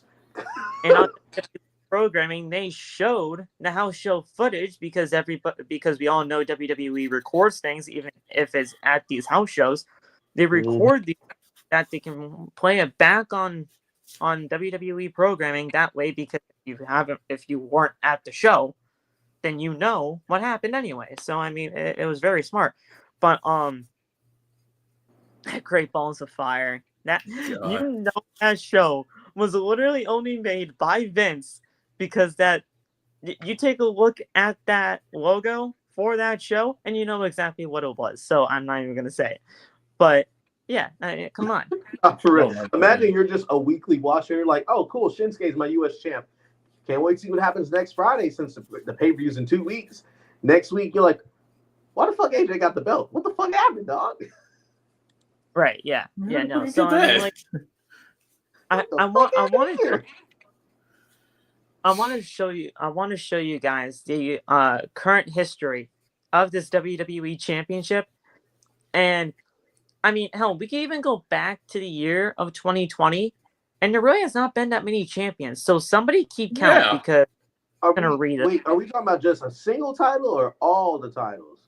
Well, the WWE Championship and its history since 2020, since WrestleMania 36. Oh really. Shit! I forgot. Bro, Roman destroyed that shit. I forgot. Somebody decided to be champion for 4 years. I forgot the Universal was SmackDown's and WWE title was on Raw. Bro, right. And then they merged it when he beat they beat Brock, I think. God, I forgot about that shit. Here's the full list. Since WrestleMania 36, Night 2, and this was the first reign in 2020, these are the champions from that point. Drew McIntyre won, obviously, because he beat Brock. Randy Orton defeated him at Hell in a Cell 2020. Drew McIntyre again on an episode of Raw. The Miz, who only held it for 8 days. I remember that. That was funny. Yeah. Bobby Lashley held for 195. We gonna hurt you. Big E, who held it for 110 because Money in the Bank cash-in. Damn. Then Brock defeated Big E because we all know what happened at day 1. Oh god. Bobby Lashley again at the Royal Rumble, who only held it for 20. Then Brock again, who held it for 43 days in February when he won an Elimination Chamber. Then Roman at WrestleMania 38, Night 2, the unification of the title. And now it's just the WWE Championship history, not the undisputed Universal Championship type deal. So Roman really technically held the WWE Championship out of that entire situation for 734 days out of his 1,316, I believe it is. And then Cody Rhodes at 264. He's held the title for 264 days. So that's 1, 2, 3, 4, 5, 6, 7, 8, 9, 10, 11 champions since WrestleMania 36. And most of them have been multiple times. Because Brock, Drew, Bobby. And yeah, those were really the repeat champions, but Roman held it for obviously as long as he had. And that's from great period of Roman Reigns is like, okay, well, what the hell? And that's 2022 to 2024. So I mean, there you go with that. But yeah, I mean, we've had 11 champions since 2020, and 3 of them were repeats. It's crazy. Somebody had the belt from fucking what was it? When he won it, 37 or 38? 37. Going into 37. Oh, no, 38. Because 37 was Bobby retaining against Drew. WrestleMania 38 to WrestleMania 40. Damn. So 2 WrestleMania cycles for 734 days. God, Yeah, just but kept but his undisputed Universal Championship Universal title there too was 1,360. So okay. Yeah, I mean it's crazy that we've only had 11 champions since 2020, and 11 champions is not a lot. Not a lot in the grand scheme of things. Because Cody Rhodes right now is the 147th reign for the WWE Championship in the 50-year history of the company. But you got to count the repeats for those too, because if you count it just by what's the word? Each individual holder, it's closer to like 60 people held it, but with a lot of repeats. Because I remember the 90s, Stone Cold was hot potato when that motherfucker with Triple H. There has been a total. There's been a total of 54 WWE champions. God damn. There you go. There's been a total of 54 WWE champions, but 147 reigns. So, and keep in mind, this title started in 64. So we're talking about fucking 60 years of a title with only 54 individual people holding it. The most people that have held the WWE Championship, the most reigns with the WWE Championship is obviously Cena at 13. Triple H is 3, actually at 9. Damn. So who do you guys think is 2? No, not Randy. Oh, no, number 2 is it's not Randy, because Randy had like 5 world heavyweight title reigns, because he's a yeah. No, the WWE. If we're talking just WWE title, it's probably Brock. It's probably Brock. Randy. It's Randy? Randy. He's got 10 WWE Championship runs, guys. Damn. Wow. It's Randy, Triple H, and then The Rock at number 4. Randy won a few stat padding ones, like after 2010. Because he the 2020 that was stat pad for Randy. Yeah. When he kept going back and forth with Drew, I was like, bitch, Randy just won it, then lost it, then won it again. What the fuck? He had the authority storyline. He had the damn. Oh man. Damn. And then number 5 is Brock at 7. So 13, 10, 9, 8, and 7. Sheesh. That's crazy, bro. Damn. Out of all 13 title runs for John Cena. Wait, Phil, I need you to do me a favor. How many does Jeff Hardy have? Jeff Hardy? Doesn't he only have the 1 title? Only. Yeah, he has 1 because he won the world championship like 2 or 3 times. But he only won the WWE championship once. Yeah. And it's just a WWE I'm talking here, not World Heavyweight 1. Cool. Because he lost that one to Edge, didn't he? I believe so. I think he lost that one to Edge. I don't think that wasn't. There might have been the Matt Hardy hit him with the steel chair spot. I think. So was that the World? Heavyweight Championship? Edge at the Royal Rumble in 2009. Yep, that was the Hardy heel turn. Then I think. Edge only held the title for 20 days. So why'd you? Do that? Because I don't know. Why'd you give it back to Edge for? Jeff should have retained. They wanted Matt to be a heel. You know, I was reading something that said that Matt wasn't supposed to be the one who turned on him. It was supposed to be somebody else, and they just gave it to Matt because Matt was there. I forget who they said was supposed to do it. Wait, so somebody else supposed to be Matt? Jeff? Yeah, because the storyline with someone was trying to kill Jeff and the dog. It apparently was not supposed to be Matt doing that. Dog, that's right. I forgot. Yeah, they killed Jack, bro. They tried to run him off the road and all that shit. It wasn't supposed to be Matt. They just threw Matt in there. I forget who it was supposed to be though. Was it Randy? I forget who they said it was supposed to be. It couldn't have been Randy, was it? Probably just a stupid kid. Christian. It was Christian. Thank you, Devin. It was Christian. What? They wanted Christian to do it, but Christian left. They wanted Christian to be the person.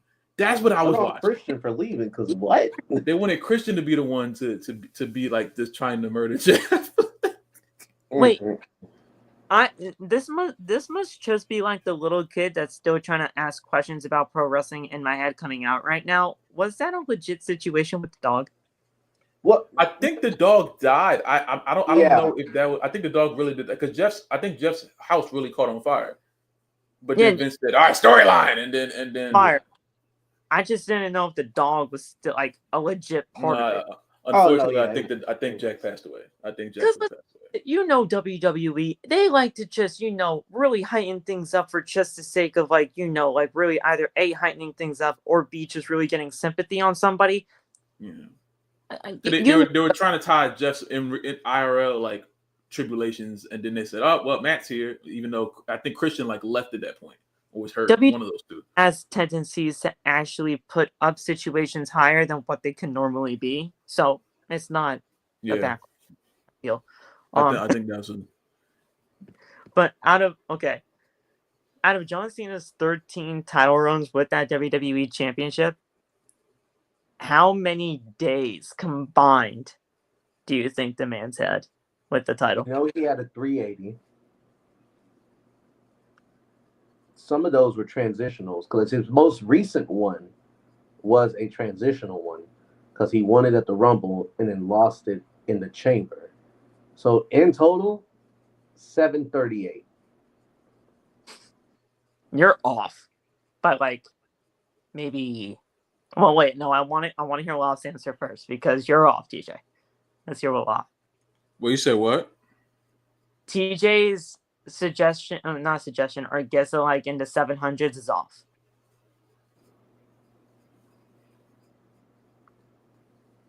Shit, I don't know. Fuck.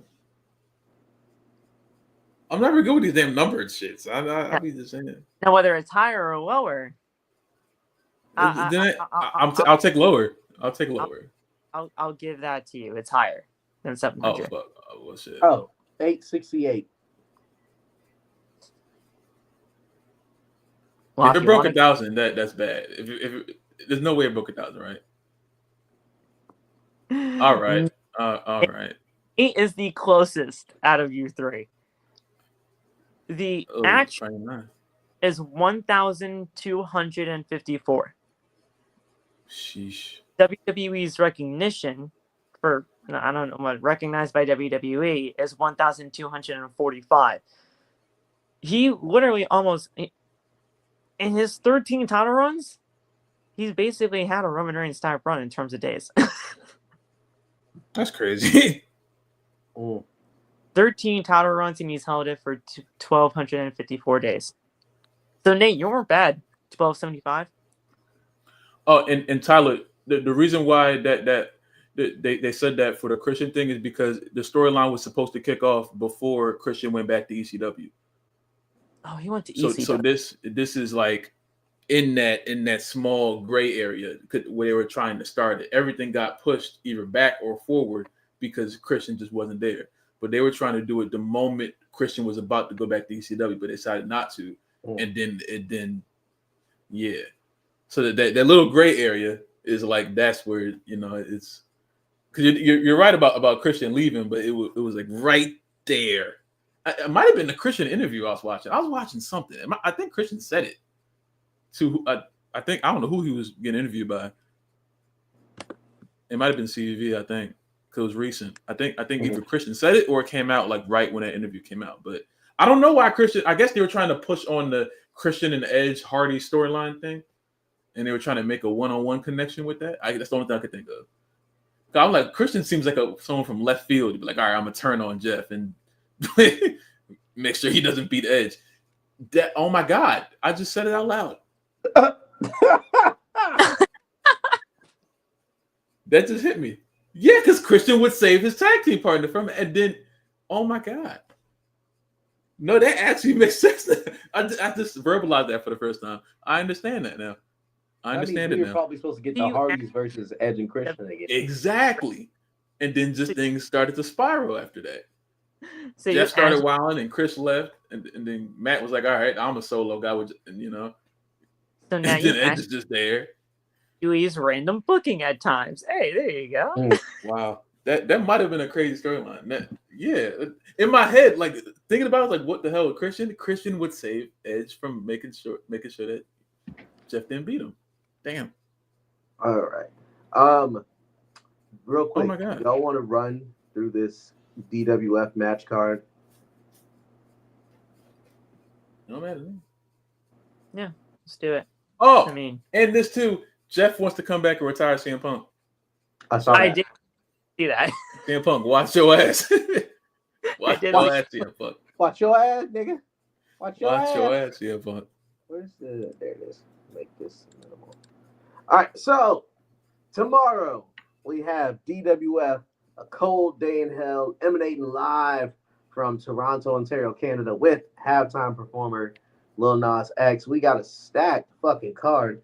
Opening the card, we have Lyra Valkyria defending her Renegade Women's Championship against Jackie Reed, the first ever Renegade Women's Champion, Samantha Evans, the former DWF Women's Champion, and Erica Denia, a hot young upstart who's been making her way through the ranks of DWF and has been proving herself, and she finally gets a world title shot.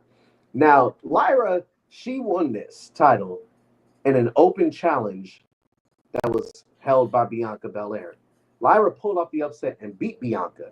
And then in her first title defense in a triple threat against Bianca and Samantha, Lyra pinned Bianca again to retain that title. And now looking at this fatal four-way, you think she's the underdog in the match as champion, but a lot of people that we spoke to in the DWF universe have their money on Lyra. And I'm not going to lie, I do too. I think Lyra's retaining here.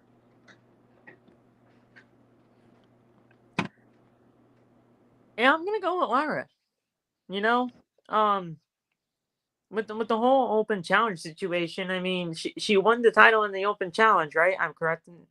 You said that too. So I mean, like, look, she has momentum on her side, man. She really does. She answered the open challenge. She won the championship, and you know, with everything that's happening right now, with the other three ladies, I mean, hell, not saying that any of them are slashes or anything like that, because they all have history with DWF, but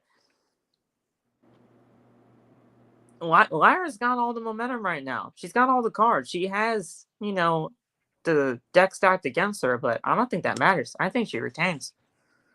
Okay. Yes, Nate, Lil Nas X. Yes, he is our halftime performer. Nate also says he got 5 on Samantha. Okay. Little Samantha Evans support right there. Loft said he will be right back, so we'll ask him his opinion when he gets back. Our next match, Channing Stacks Lorenzo he's had the DWF National Heritage Championship in a chokehold since he won it back at, I believe it was Total Annihilation, or it might have been the one before that, but he's had that motherfucker in a chokehold. Successful title defenses all across the board.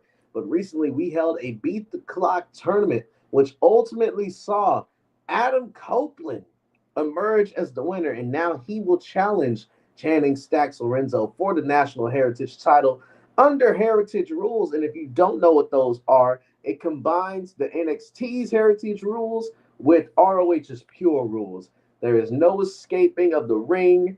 You get no rope breaks. And it's best 2 out of 3 falls in this one.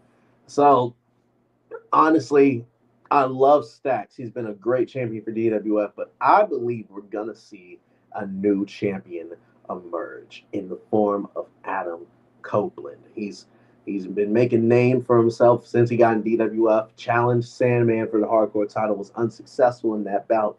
But then, like I said, won the Beat the Clock challenge. He had the second fastest time with a time of 3:38 across the whole tournament. So it's all in Adam's favor, if you ask me. Nate says Stacks on Stacks, so we know whose side Nate is on. Nate the Great, most likely gonna be watching this one backstage, because remember, Nate the Great is to this day the greatest DWF Intercontinental Champion of all time. That title then got merged with the MLW national title to become the National Heritage Championship. So you know Nate the Great is going to be watching this one. Keep a close eye on both men. Phil, what do you think about Stacks and Copeland going for the National Heritage title? If Cope can beat somebody in 3 minutes and 38 seconds, I'm not saying that, you know, Stacks is gonna have a chance in hell to beat Copeland tomorrow night. But Copeland's Copeland, man. With everything that's happening in his career and what he has been doing since he got to DWF has anything to say about it. With this Heritage Cup, Heritage Championship type rules and all that kind of ordeal, with the experience that Adam Copeland has over Stacks, I think that kind of bites Stacks in the butt, and he could lose that championship. So I'm gonna go with Adam Copeland to become the new National Heritage Champion. Excuse me, at this show. So I'm going with Copeland. I will say the one advantage Stacks probably has when you look at their finishers, right? Copeland has a spear, but Stacks' finisher, it's like a knee famouser. He kicks him in the gut, which drops him to a knee. He comes off the ropes, and then just like he would a famouser, except he uses his knee to drive their head and neck into the ground. So with curb stomp with that at the exactly, yeah, with your knee instead of the foot. So with Copeland's history of neck issues, I mean, the main one being he had to retire for 9 years because of it. Yeah. Stacks could wholeheartedly exploit that, like target the neck and use that knee drop famouser to really give him the advantage here. Now, but if Copeland can watch out for that, I think Copeland's got it. Now, question, has Copeland ever been in Heritage Rules before? He has not. He has not. This is his first time in Heritage Rules. That honestly could be another advantage for Stacks, if anything, because Lorenzo has been in these Heritage Rules before. He knows what is happening here when it comes down to the rulings of no rope breaks, of no escaping from the ring. And, Copeland, he loves, he's a ring type of guy for what he's been known for in past promotions he's been in. But I mean, the no rope breaks is going to be something different for him, and who knows, maybe Stacks can take advantage of that too. We'll see. Next up on the docket, two lifelong friends put their friendship aside for one night as Jackson Wolf defends his DWF television title against the Prodigy. Jackson held an open challenge to anyone out there across any company to meet him in the ring at a cold day in hell, and Prodigy told him, hey, if you're giving out shots, let me go claim one. So we got these two men who know each other like the back of their hand going at it one-on-one with the TV title on the line. Now, if you ask me, I think both men can keep it respectful throughout the entire bout. I don't think anyone's gonna turn heel or be disrespectful or anything in this match at all. Now, it'd be hard for me to go against Jackson Wolf because he's the reigning TV champion for a reason. But at the same time, the other side of the ring, we're talking about the Prodigy, who at one point held 4 belts at once in DWF. He's a multiple-time DWF World Champion. He's a former Renegade World Champion. He's a current DWF Tag Team Champion with Seth freaking Rollins. We're talking about a man who has been through it all and come out on top, not only wiser, but stronger in the end. I honestly could see it go either way, but when it comes down to it, I got to give the edge to Jackson Wolf, man. I'm going Prodigy. And the only reason why I'm saying that is because something's got to give. I know that you said that they're going to be respectful, and I know that, these two are friends going into this matchup, but when it's for a championship like the DWF TV title, friendships go out the window, dude. Friendships go out the window. You need to fight for that championship one way or another. Championships are more important than friendships at the end of the day when it comes down to the world of pro wrestling. And that's what these two are going to be having in the back of their heads. Like, I'm going to have to do whatever I need to do in order to A, retain this championship if you're Jackson, or B, win this championship if you're Prodigy. So championships are going to be up for grabs in this, and that friendship might not be a thing much longer. So I'm going with the Prodigy to win that TV title. Okay. Well, what about you, man? You of anyone know these men better than everyone else. Season 1 of WCW, you've seen what they can do. What do you think is going to happen in this TV title match? Well, this is tough because Prodigy just completed a sweep where he defeated Low-Key 4 matches in a row. He did the best of 7 series and he beat him 4 times in a row. So that's his. He's hot. He's coming in hot. Or trying to remain unbiased. Oh my God. He's coming in hot. But then you have Jackson Wolf, who is also currently the WCW Intercontinental Champion and just retained his title about 2 weeks ago. So, shit. I'm going to pick Jackson Wolf because Prodigy has been through 4 matches recently, and Jackson Wolf has a lot more time. I'm gonna treat Jackson Wolf like Batman. Prep time. You gotta have prep time, and you gotta be prepared. I think Prodigy may be a little too worn down to be giving his best, and I think Jackson Wolf is going to be able to retain the championship. All right, man. Well, now that we got you back, let me ask your opinion on these other 2 matches. Lyra Valkyria defended in a fatal 4-way against Jackie Reed, Samantha Evans, and Erica Demia. Who do you got your money on? I know you're probably inclined to Samantha, WCW homegrown and all that, but what do you say? You're absolutely correct. I picked WCW in almost every situation, so that means Samantha Evans is going to win. All right. What about the National Heritage title? Stacks versus Copeland. Stacks versus Edge. What the fuck? Yeah, what kind of match? Stacks and Copeland. Yeah, man. Give me the Rated R Superstar for 400. I ain't gonna lie. All right, man. So next up, this one is my match of the night, in my opinion. Over the past few weeks, we've held a tournament on both brands to get to the finals of the Women's Intercontinental Championship Tournament. One of these 2 women is going to be the inaugural Women's IC Champion, either Fallon Henley or Dakota Kai. Now, Fallon Henley, the biggest underdog in all this. People thought she was going to get eliminated first round when she took on Piper Niven, but she won.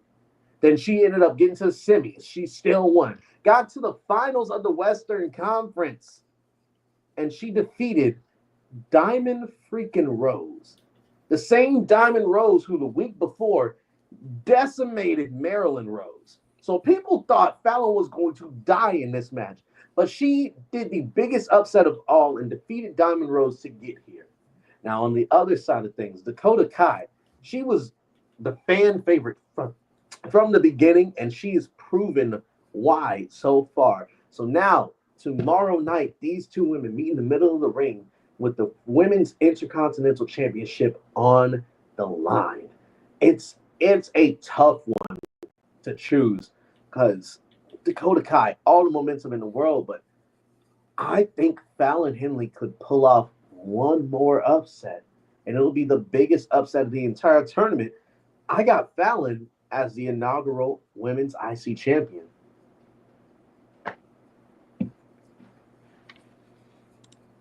I gotta go with my girl. I gotta go with my girl Dakota too. Yeah. Well, if I'll have you explain first, and then I'll go. I got nothing to say. Dakota Kai. That's it. Oh, okay. Dakota Kai is just better than Fallon Henley is when you get to the ring. When the bell rings, Dakota Kai is just a better competitor. Damn it. Well, all right. Same. So there you go. Well, offset it for me. There you go. Dakota with the W. All right. Now this next matchup, when I pull it up, I already know some niggas are gonna be hella confused, but I got you with the backstory.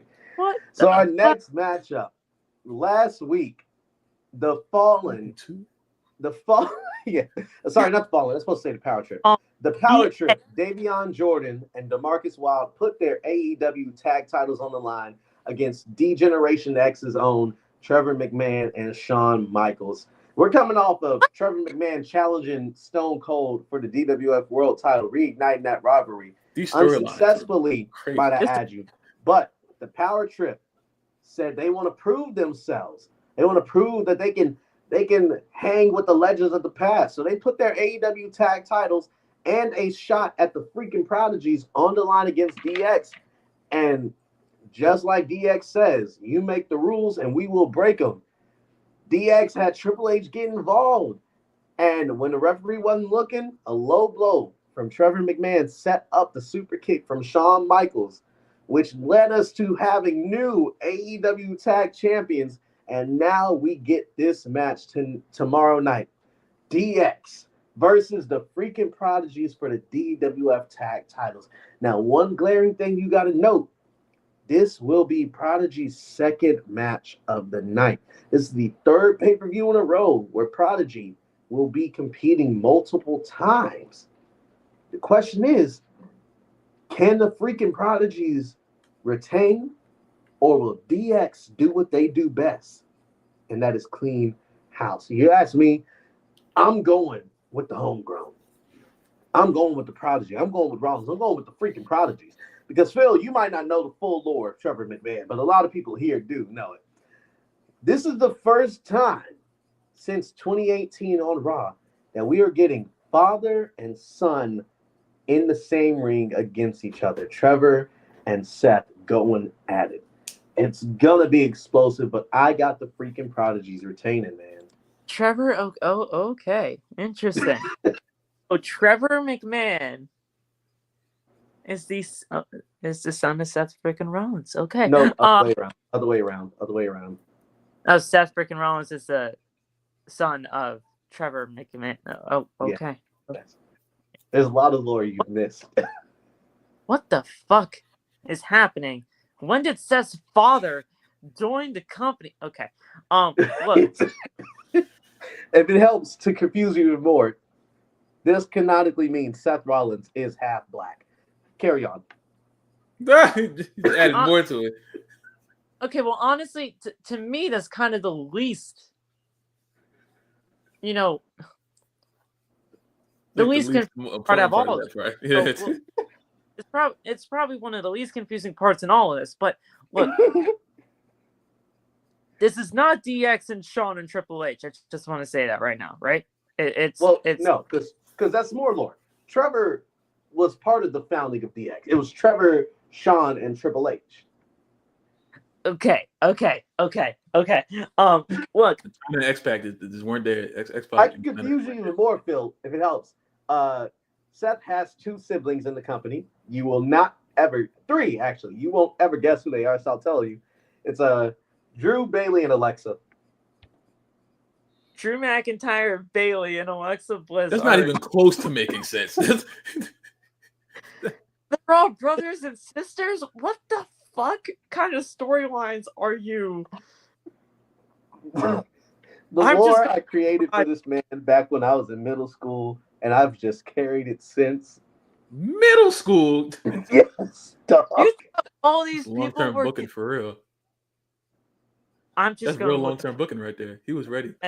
I'm just going with the Prodigies. I mean, Seth's father has to be at least in his 70s at this point, if 56, anything. He's 56. Calm down. That makes even less sense. And how old is somehow Seth? 50? How old is Seth? He was born in 86. He was born in 86. He is 38. 38. Do you understand what that means? He's 6. Trevor McMahon had his first child he was born in 68, so he was 18 when Seth was born. Hey, bitch. Hey, calm down. 18 he was is crazy. He was 17 when Drew was born because Drew was 85. He was 18 when Seth was born because Seth was 86. So what does that have to do with anything about Bailey and Alexa Bliss being their sisters? What the? Trevor fathered them as well. Fathered them? Attitude Era as storyline. Fathers. No, Trevor is their father. He's all four of their fathers. Move on to the next match. The freaking Prodigies pick up the victory. Yeah, there's too much Family Matters shit going on. One of these days, I'll give y'all the full lore on Trevor McMahon. It's gonna be the worst iceberg of all time. It's gonna be... Now you're gonna tell me that Rick Steiner is their uncle? No. Oh, thank God. Who's their uncle? Just Shane and Stephanie. Imagine who their uncle is. Is their uncle Doink? is Uncle Doink coming over for the cookout or whatever? Because Clown coming to the cookout is crazy. I will not have you disrespect Trevor McMahon like that, okay? Okay? Doink. Why does he have the McMahon name if he's Seth freaking Rollins' father? Okay. Because they don't use their real last names in wrestling, Phil. So they chose that one? No, that's his real last. It's one of his real last names. It's a long lore backstory. I'm gonna look up Seth Rollins right now, and if his name is not McMahon, then I am going to flip. Well, his name isn't Seth Rollins either. His first name is Colby. I know that, but I read his first name. That was like when I figured out Jamie Foxx's real name wasn't Jamie Foxx. Eric Bishop. I was like, Eric. I thought his name was Jamie Foxx since I was like 16. I was like, huh? Colby Eric Lopez. Okay, so he's Colby Daniel Lopez. You couldn't have done anything else, but you chose McMahon. No, because McMahon is Trevor's last name from his father, but Trevor is Afro-Latino, so he has two last names. Again, this has been cooking up since I was 12, 13, Phil. There's a lot of... Who's Trevor's father? I think you know. There's a reason why he goes by his Hispanic last name instead of his father's last name. We're going into very uncharted territory that we need to get out of. Terrible territories right now, and I don't like it. Yeah. Okay. How do you think I felt after watching the lore I created at age 13 get unraveled in front of you? That freaky man just gets crumbled in front of you. He's like, oh! I said, no. See, man, you got to ditch it, bro. You got to get it. It's over.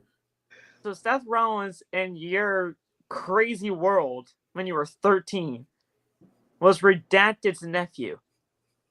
No, grandson. Redacted's grandson. Was Seth even wrestling when you were 13? Yes. When were you 13?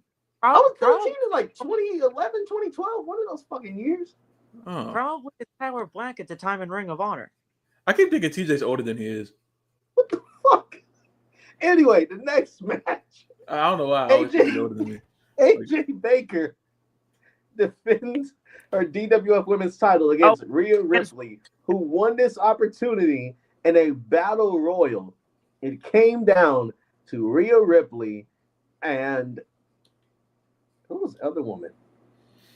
It don't matter because Rhea threw her over the ropes, and Rhea is now challenging AJ Baker for the DWF Women's title. It's important to note AJ Baker's entire entrance is modeled after Rhea Ripley. So Loki, you might be in trouble, dog. Okay, so here's the thing. Rhea Ripley wins literally everything in WWE, so I'm just taking it that she will win everything in WWE 2K, so I'm going with Rhea Ripley to become the new DWF champion. I'm sorry. I'm sorry, AJ Baker. I know what you're about. AJ Baker is a very good worker, but Rhea Ripley wins everything, so I'm sorry. I also have Rhea winning this one. I think AJ might have finally met her match in Rhea Ripley. And if you're stealing her entrance, like to a T, like motion thing, you're done for. I'm sorry.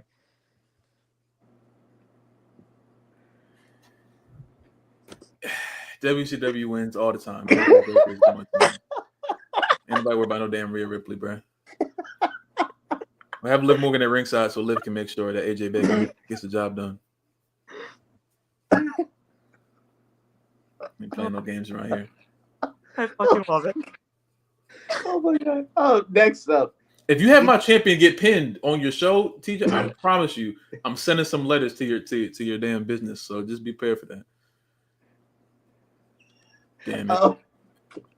Next up, I already know who lost choosing for this one. But Stephanie Vaquer and Roxanne Perez challenge for the WWE Women's World Championship against the reigning champion, Flojo. They're cooked. Roxanne and Stephanie are cooked. They're not, you know what I'm saying? It's nothing personal. It's just business. Roxanne Perez has nothing to lose and everything to gain in this match, right? I'm gonna be honest, she got lucked in because Flojo asked for two worthy competitors, and our COO, Emily Van Buren, said, let's see what Roxanne can do. Roxanne is still looking for her first win here in DWF. She's only been in multi-woman matches. She's never been the person that was pinned, though. Stephanie Vaquer, she herself has a 3-2 record here in DWF. And again, her losses came in multi-woman matches. So both these women have not been pinned. So Emily Van Buren thinks it'll be a good match to see those two go up against Flojo in a triple threat with the WWE Women's World Championship on the line.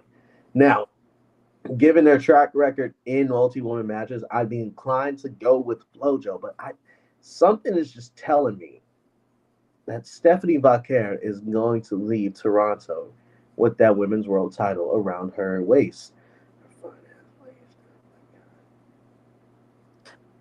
Phil, what do you think? Why are you looking at me like that? I heard you. What? I didn't say anything. I heard you. What? I heard you. I heard you. And I heard you. Say anything. Nah, man, nah. I'm with Locke. WCW for the win. Flojo. Thank you. Thank you. Let the record show I said nothing. If I run that footage back and I hear you whispering, I'm going to get really angry. You said it I heard him whisper in the mic. That's not good. I'm not going to repeat what he said, but I heard what he said. I got headphones on. I can hear him. That's not good. But said what you said. Our co-main event, Aiden won the King of the Mountain tournament, and as his prize for winning, he was able to choose any champion to any stipulation to compete here tomorrow night, and Aiden chose the DWF World's title. He thought he was going to be facing his favorite superstar ever, Trevor McMahon, but no. Stone Cold Steve Austin said, this is a replay of WrestleMania 14, bitch. And Aiden will take on Stone Cold in a Texas death match for the DWF World title. Stone Cold been on a whirlwind run with the title. Took it from Prodigy. Nobody thought that was happening. 5 stunners later, new champion. 3 stunners to Trevor McMahon to retain. But now I think Austin's luck is going to run out. Because what good is a rattlesnake to anti-venom? I think Aiden is going to put him away with a few sick kicks, and this shit will be over.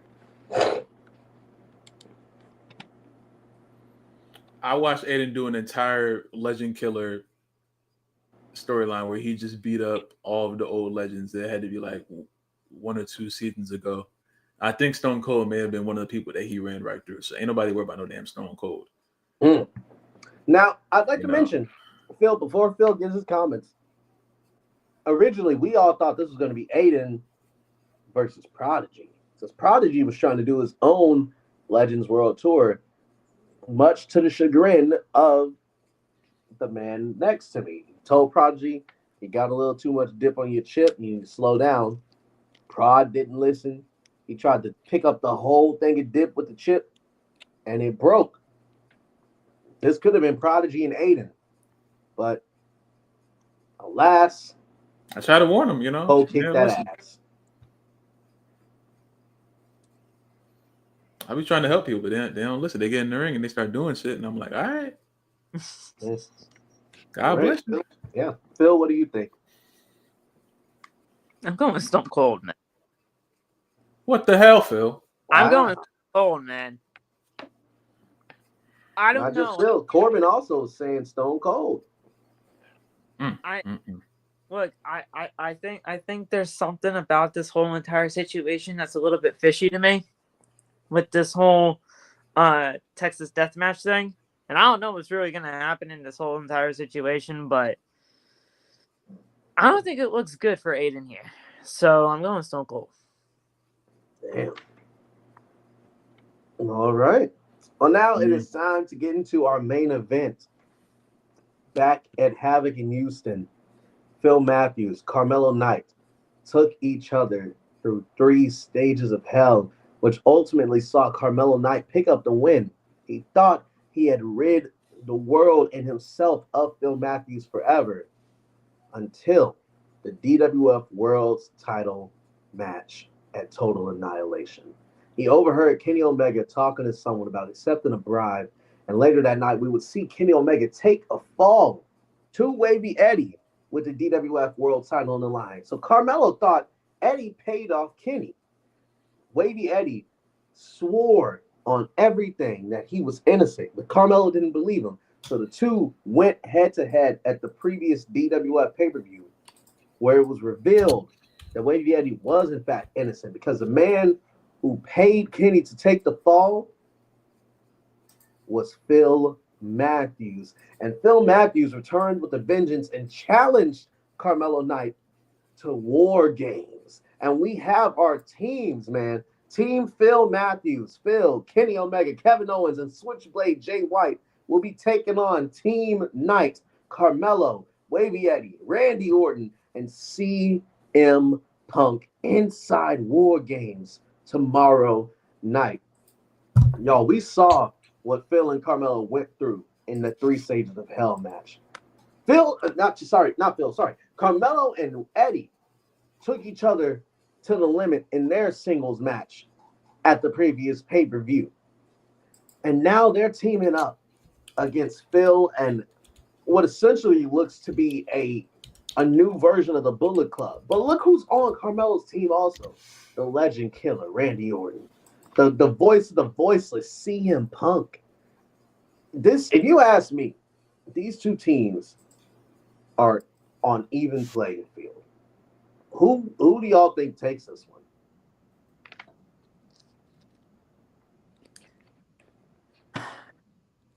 This one's gonna be a good fight.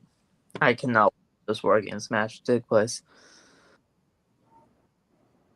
You know, Knight and Matthews had a history. We know this. You know, I said something's got to give when it comes down to the friends fighting over a championship. Something's got to give with this War Games match, man. We have who has the advantage? Do we know that? Yes, Team Knight. CM Punk took on Jay White, and he was able to make Jay White tap out with the Anaconda Vice. I had not seen that man use that move since AEW, but he worked the fucker out. Interesting. Okay, so Team Knight has the advantage.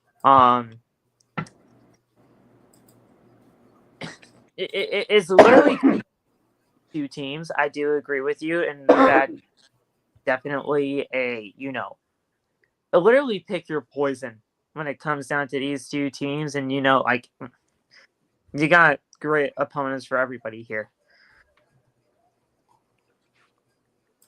I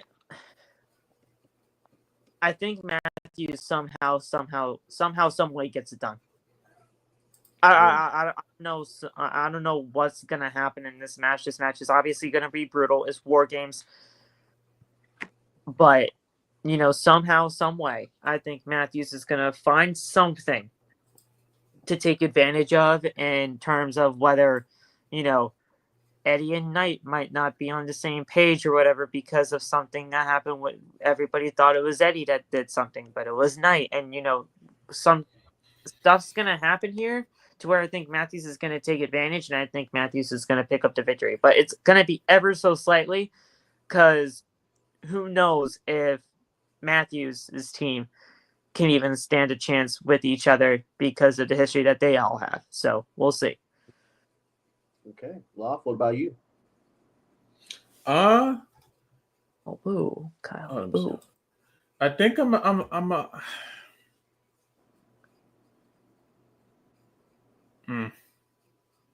go Team Knight reluctantly. I'm gonna go Team Knight reluctantly because I believe the X Factor is Carmelo Knight versus Phil. And I think that's also going to be the final fall. I think Carmelo Knight's going to make sure that he pins Phil Matthews one more time. And I think that's what's going to be the one that gets them done. I think so. Okay. Man, watching this from the skybox, watching this whole rivalry break down, I agree. I do think Carmelo Knight's gonna try to be the one to pick up the fall over Phil Matthews. Here's the thing: I feel like if he doesn't play his cards safe, doesn't play them right, that could be his downfall.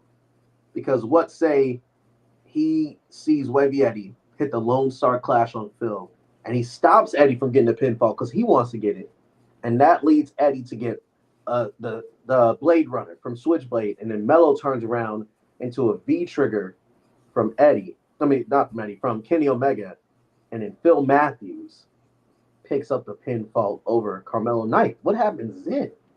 But on the flip side, what if Carmelo Knight is successful and picks up the pinfall over Phil Matthews? Where does Phil go from there? Because this is essentially a Phil Matthews revenge tour, if you think about it.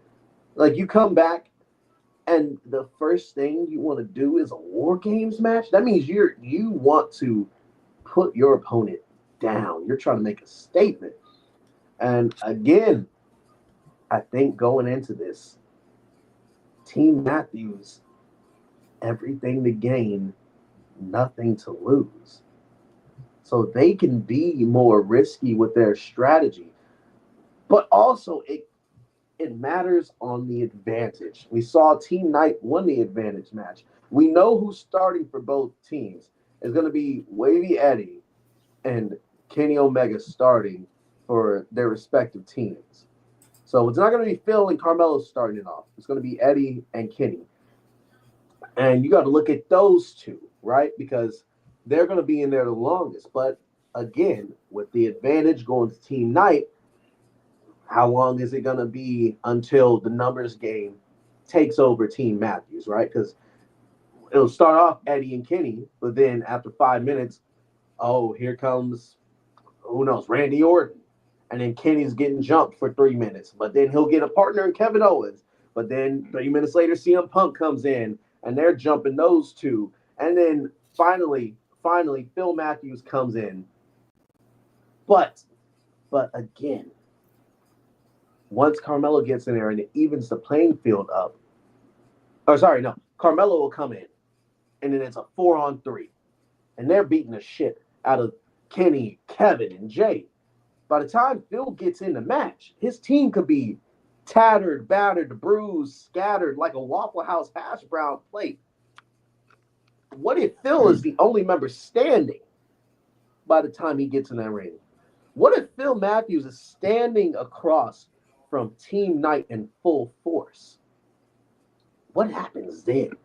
I think the advantage is going to be what is the deciding factor. For that, I just barely have to give the edge to Team Knight only because of the advantage. When it comes down, though, to Phil Matthews, though, if it does come to Phil Matthews only being the one to stand tall, while the rest of Team Knight is just standing there waiting for Phil Matthews to make a move, we know what Phil Matthews has been about now ever since coming back to DWF. He's that crazy enough of a motherfucker to just go in there in a 4-on-1 battle and just go for it because he wants to get his hands on Carmelo Knight so goddamn badly. So that is not a crazy statement to say. That is not a crazy statement to say at all. He would want that. And I'm honestly kind of shocked that we're going to be getting you're saying it's Eddie and Punk that's starting off? Eddie and Kenny.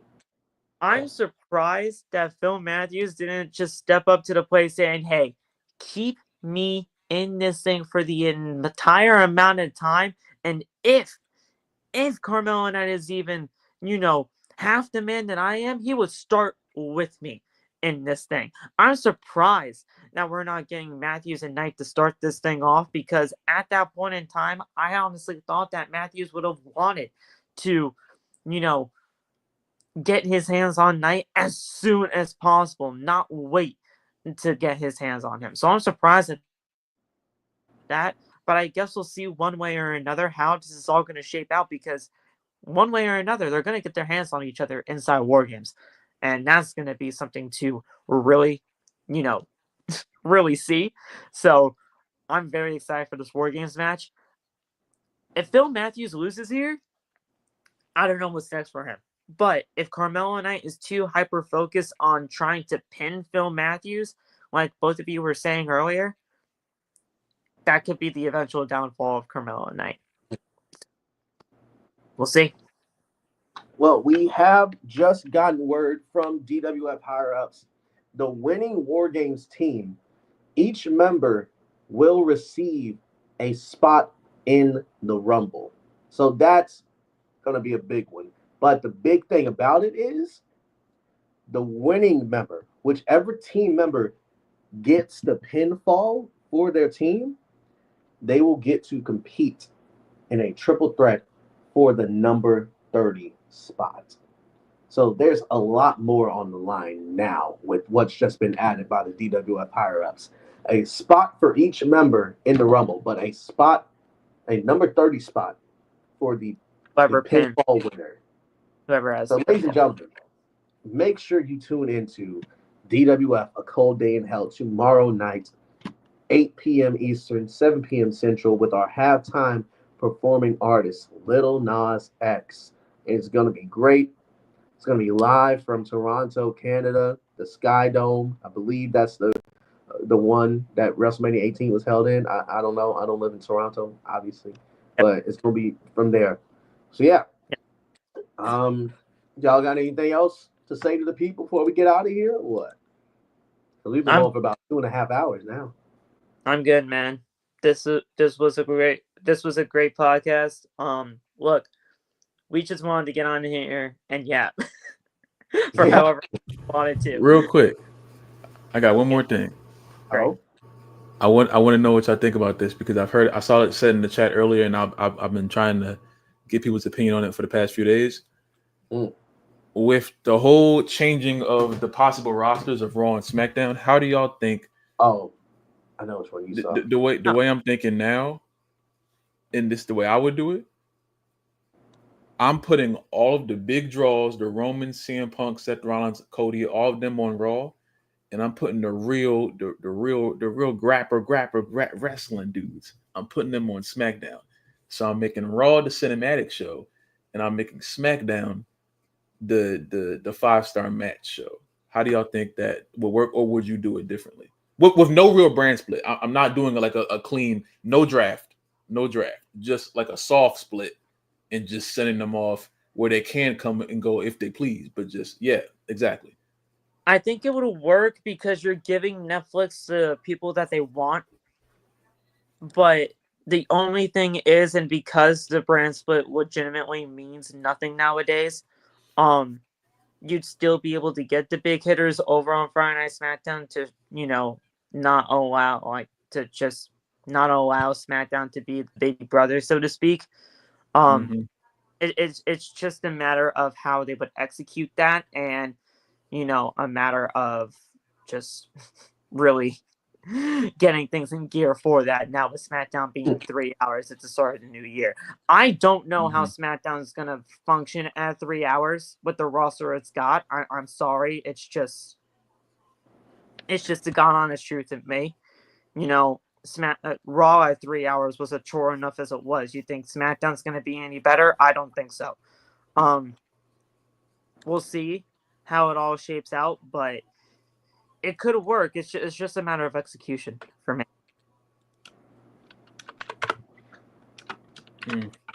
Good. That's the only thing I was thinking. I'm like, we have to make sure that SmackDown is interesting too. And I'm not giving up until Melo and Braun are on the same main roster show.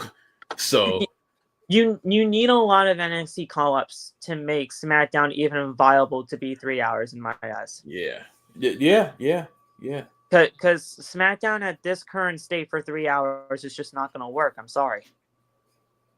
That's why I think they should do like a soft split and just have people come and go as they please. Because if you do a pure split the way I'm sure Raw wants, SmackDown's going to be demolished. Oh yeah. So I don't know. And again, like you're making SmackDown 3 hours, so you can't even hide. Sometimes they can hide the fact that they get demolished. You can't hide that with 3 hours. You have to and the bloodline's going too. Oh my god! You have to fill that up. And I say you need a lot of NXT columns, but at the end of the day, you don't want to just demolish the NXT brand either. And we haven't even seen the transfer window, quote unquote, like be utilized in NXT yet. We haven't seen new main roster superstars show up in NXT. We haven't. We only seen Sammy go to Friday Night SmackDown just yesterday, which I do believe is a great move if that is going to be one of them. But like, we haven't seen anybody go to NXT, and that's a problem for me because you legitimately that it's going to be across all three brands, and it hasn't been. So you got to figure that out. At some point, I think at some point they may get that, but like at some point it has to be soon because it's next week, you know. But sure, yeah. I'm watching SmackDown more closely than I'm watching Raw because we all know what Raw's going to do. I'm watching SmackDown so much more closely.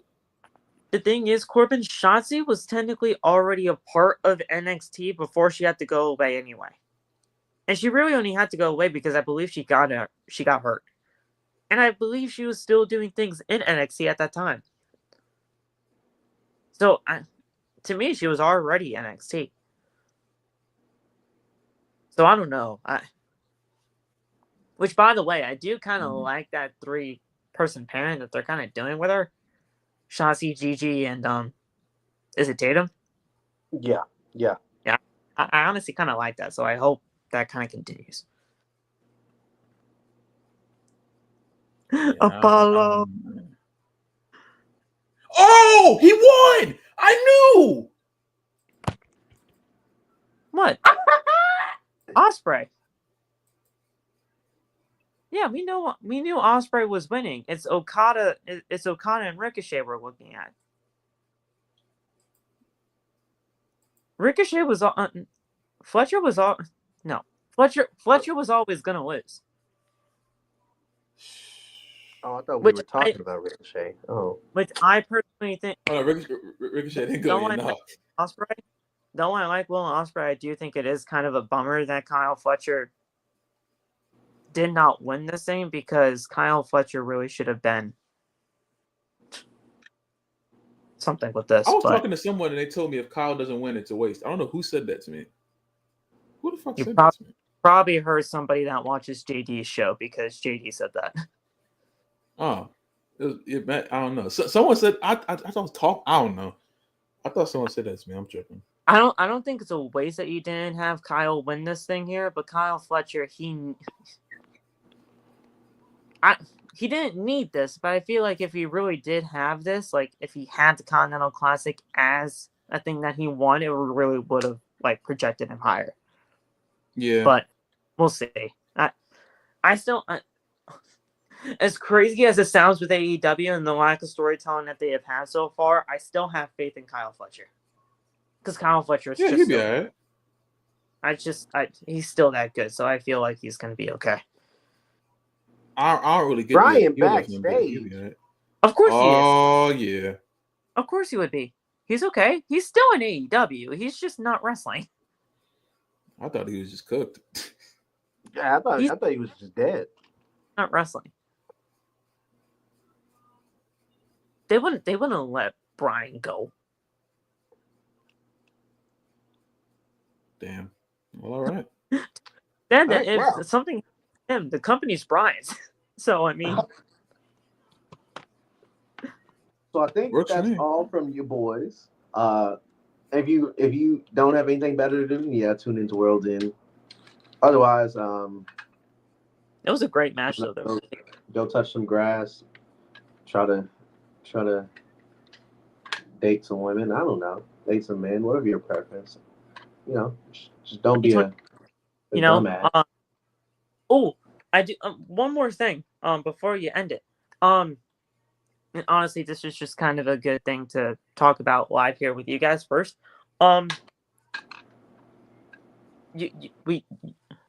We have the whole end of the year awards thing, right? Oh yeah. When do you want to do this show? We might as well talk about it live here. I would say Monday, but I got to debate ego on Monday because he thinks Jeff Hardy is overrated. So I gotta go put Yeah, no. belts ass on Monday. Gotta keep Tonka Blaze out of it. Yeah, Tonka Blaze that can be its own thing. So yeah, we gotta do ours. But yeah, whenever. I mean, we can make an announcement soon, but I just want to talk about it. Probably that first Thursday of the year. First Thursday, we can do that. Yeah. All right, bet. All right, so yeah, first Thursday of the year. Make sure y'all tune in for the OTB end of year awards. That's gonna be the beginning of the year. Oh yeah, yeah. 2025. Let's talk about who won the year. Yeah. Let's talk about 2024 and 2025. But you know what? That's okay. It'll give everybody time to vote anyway, if anything. And we honestly already have almost 20 votes already, like 20 people that submitted stuff anyway. So we're getting good traction right now, but we can get more by the time Thursday comes around. See, there we go. That's what we like here. Oh my God, they're doing this match again. They're doing it now. What? Well, I guess you're gonna give them time. All right, Ricochet and Okada now. Oh, Ricochet's gonna win. All right. Thank you for tuning in to OTB. Nate said it best. OTB for life. If you haven't already, like and subscribe on the YouTube channel. We are currently at 817, trying to get to 1,000 before Mania 41. And if you're gonna be at Mania 41 weekend in Vegas, make sure you come see me, Loft, and Lisha, and the rest of the gang that's gonna be there. Phil is gonna be holding it down on the home front. I say that like we have a neutral base that we all just hang out at. The Avengers Tower. Imagine if MEP actually had a content house. That would be crazy. Could you? I'm not living in the house with y'all. I'm sorry. I love y'all to death. I'm not living in the house with you. No. It's just like a house you spend 2 days of the week at. Oh, and those okay, 2 days you film content. Okay. Keep up the facade. People ain't got to know we don't actually live there. Okay. Then we can say, fuck y'all. Yeah, go home. I'm not. I refuse. After the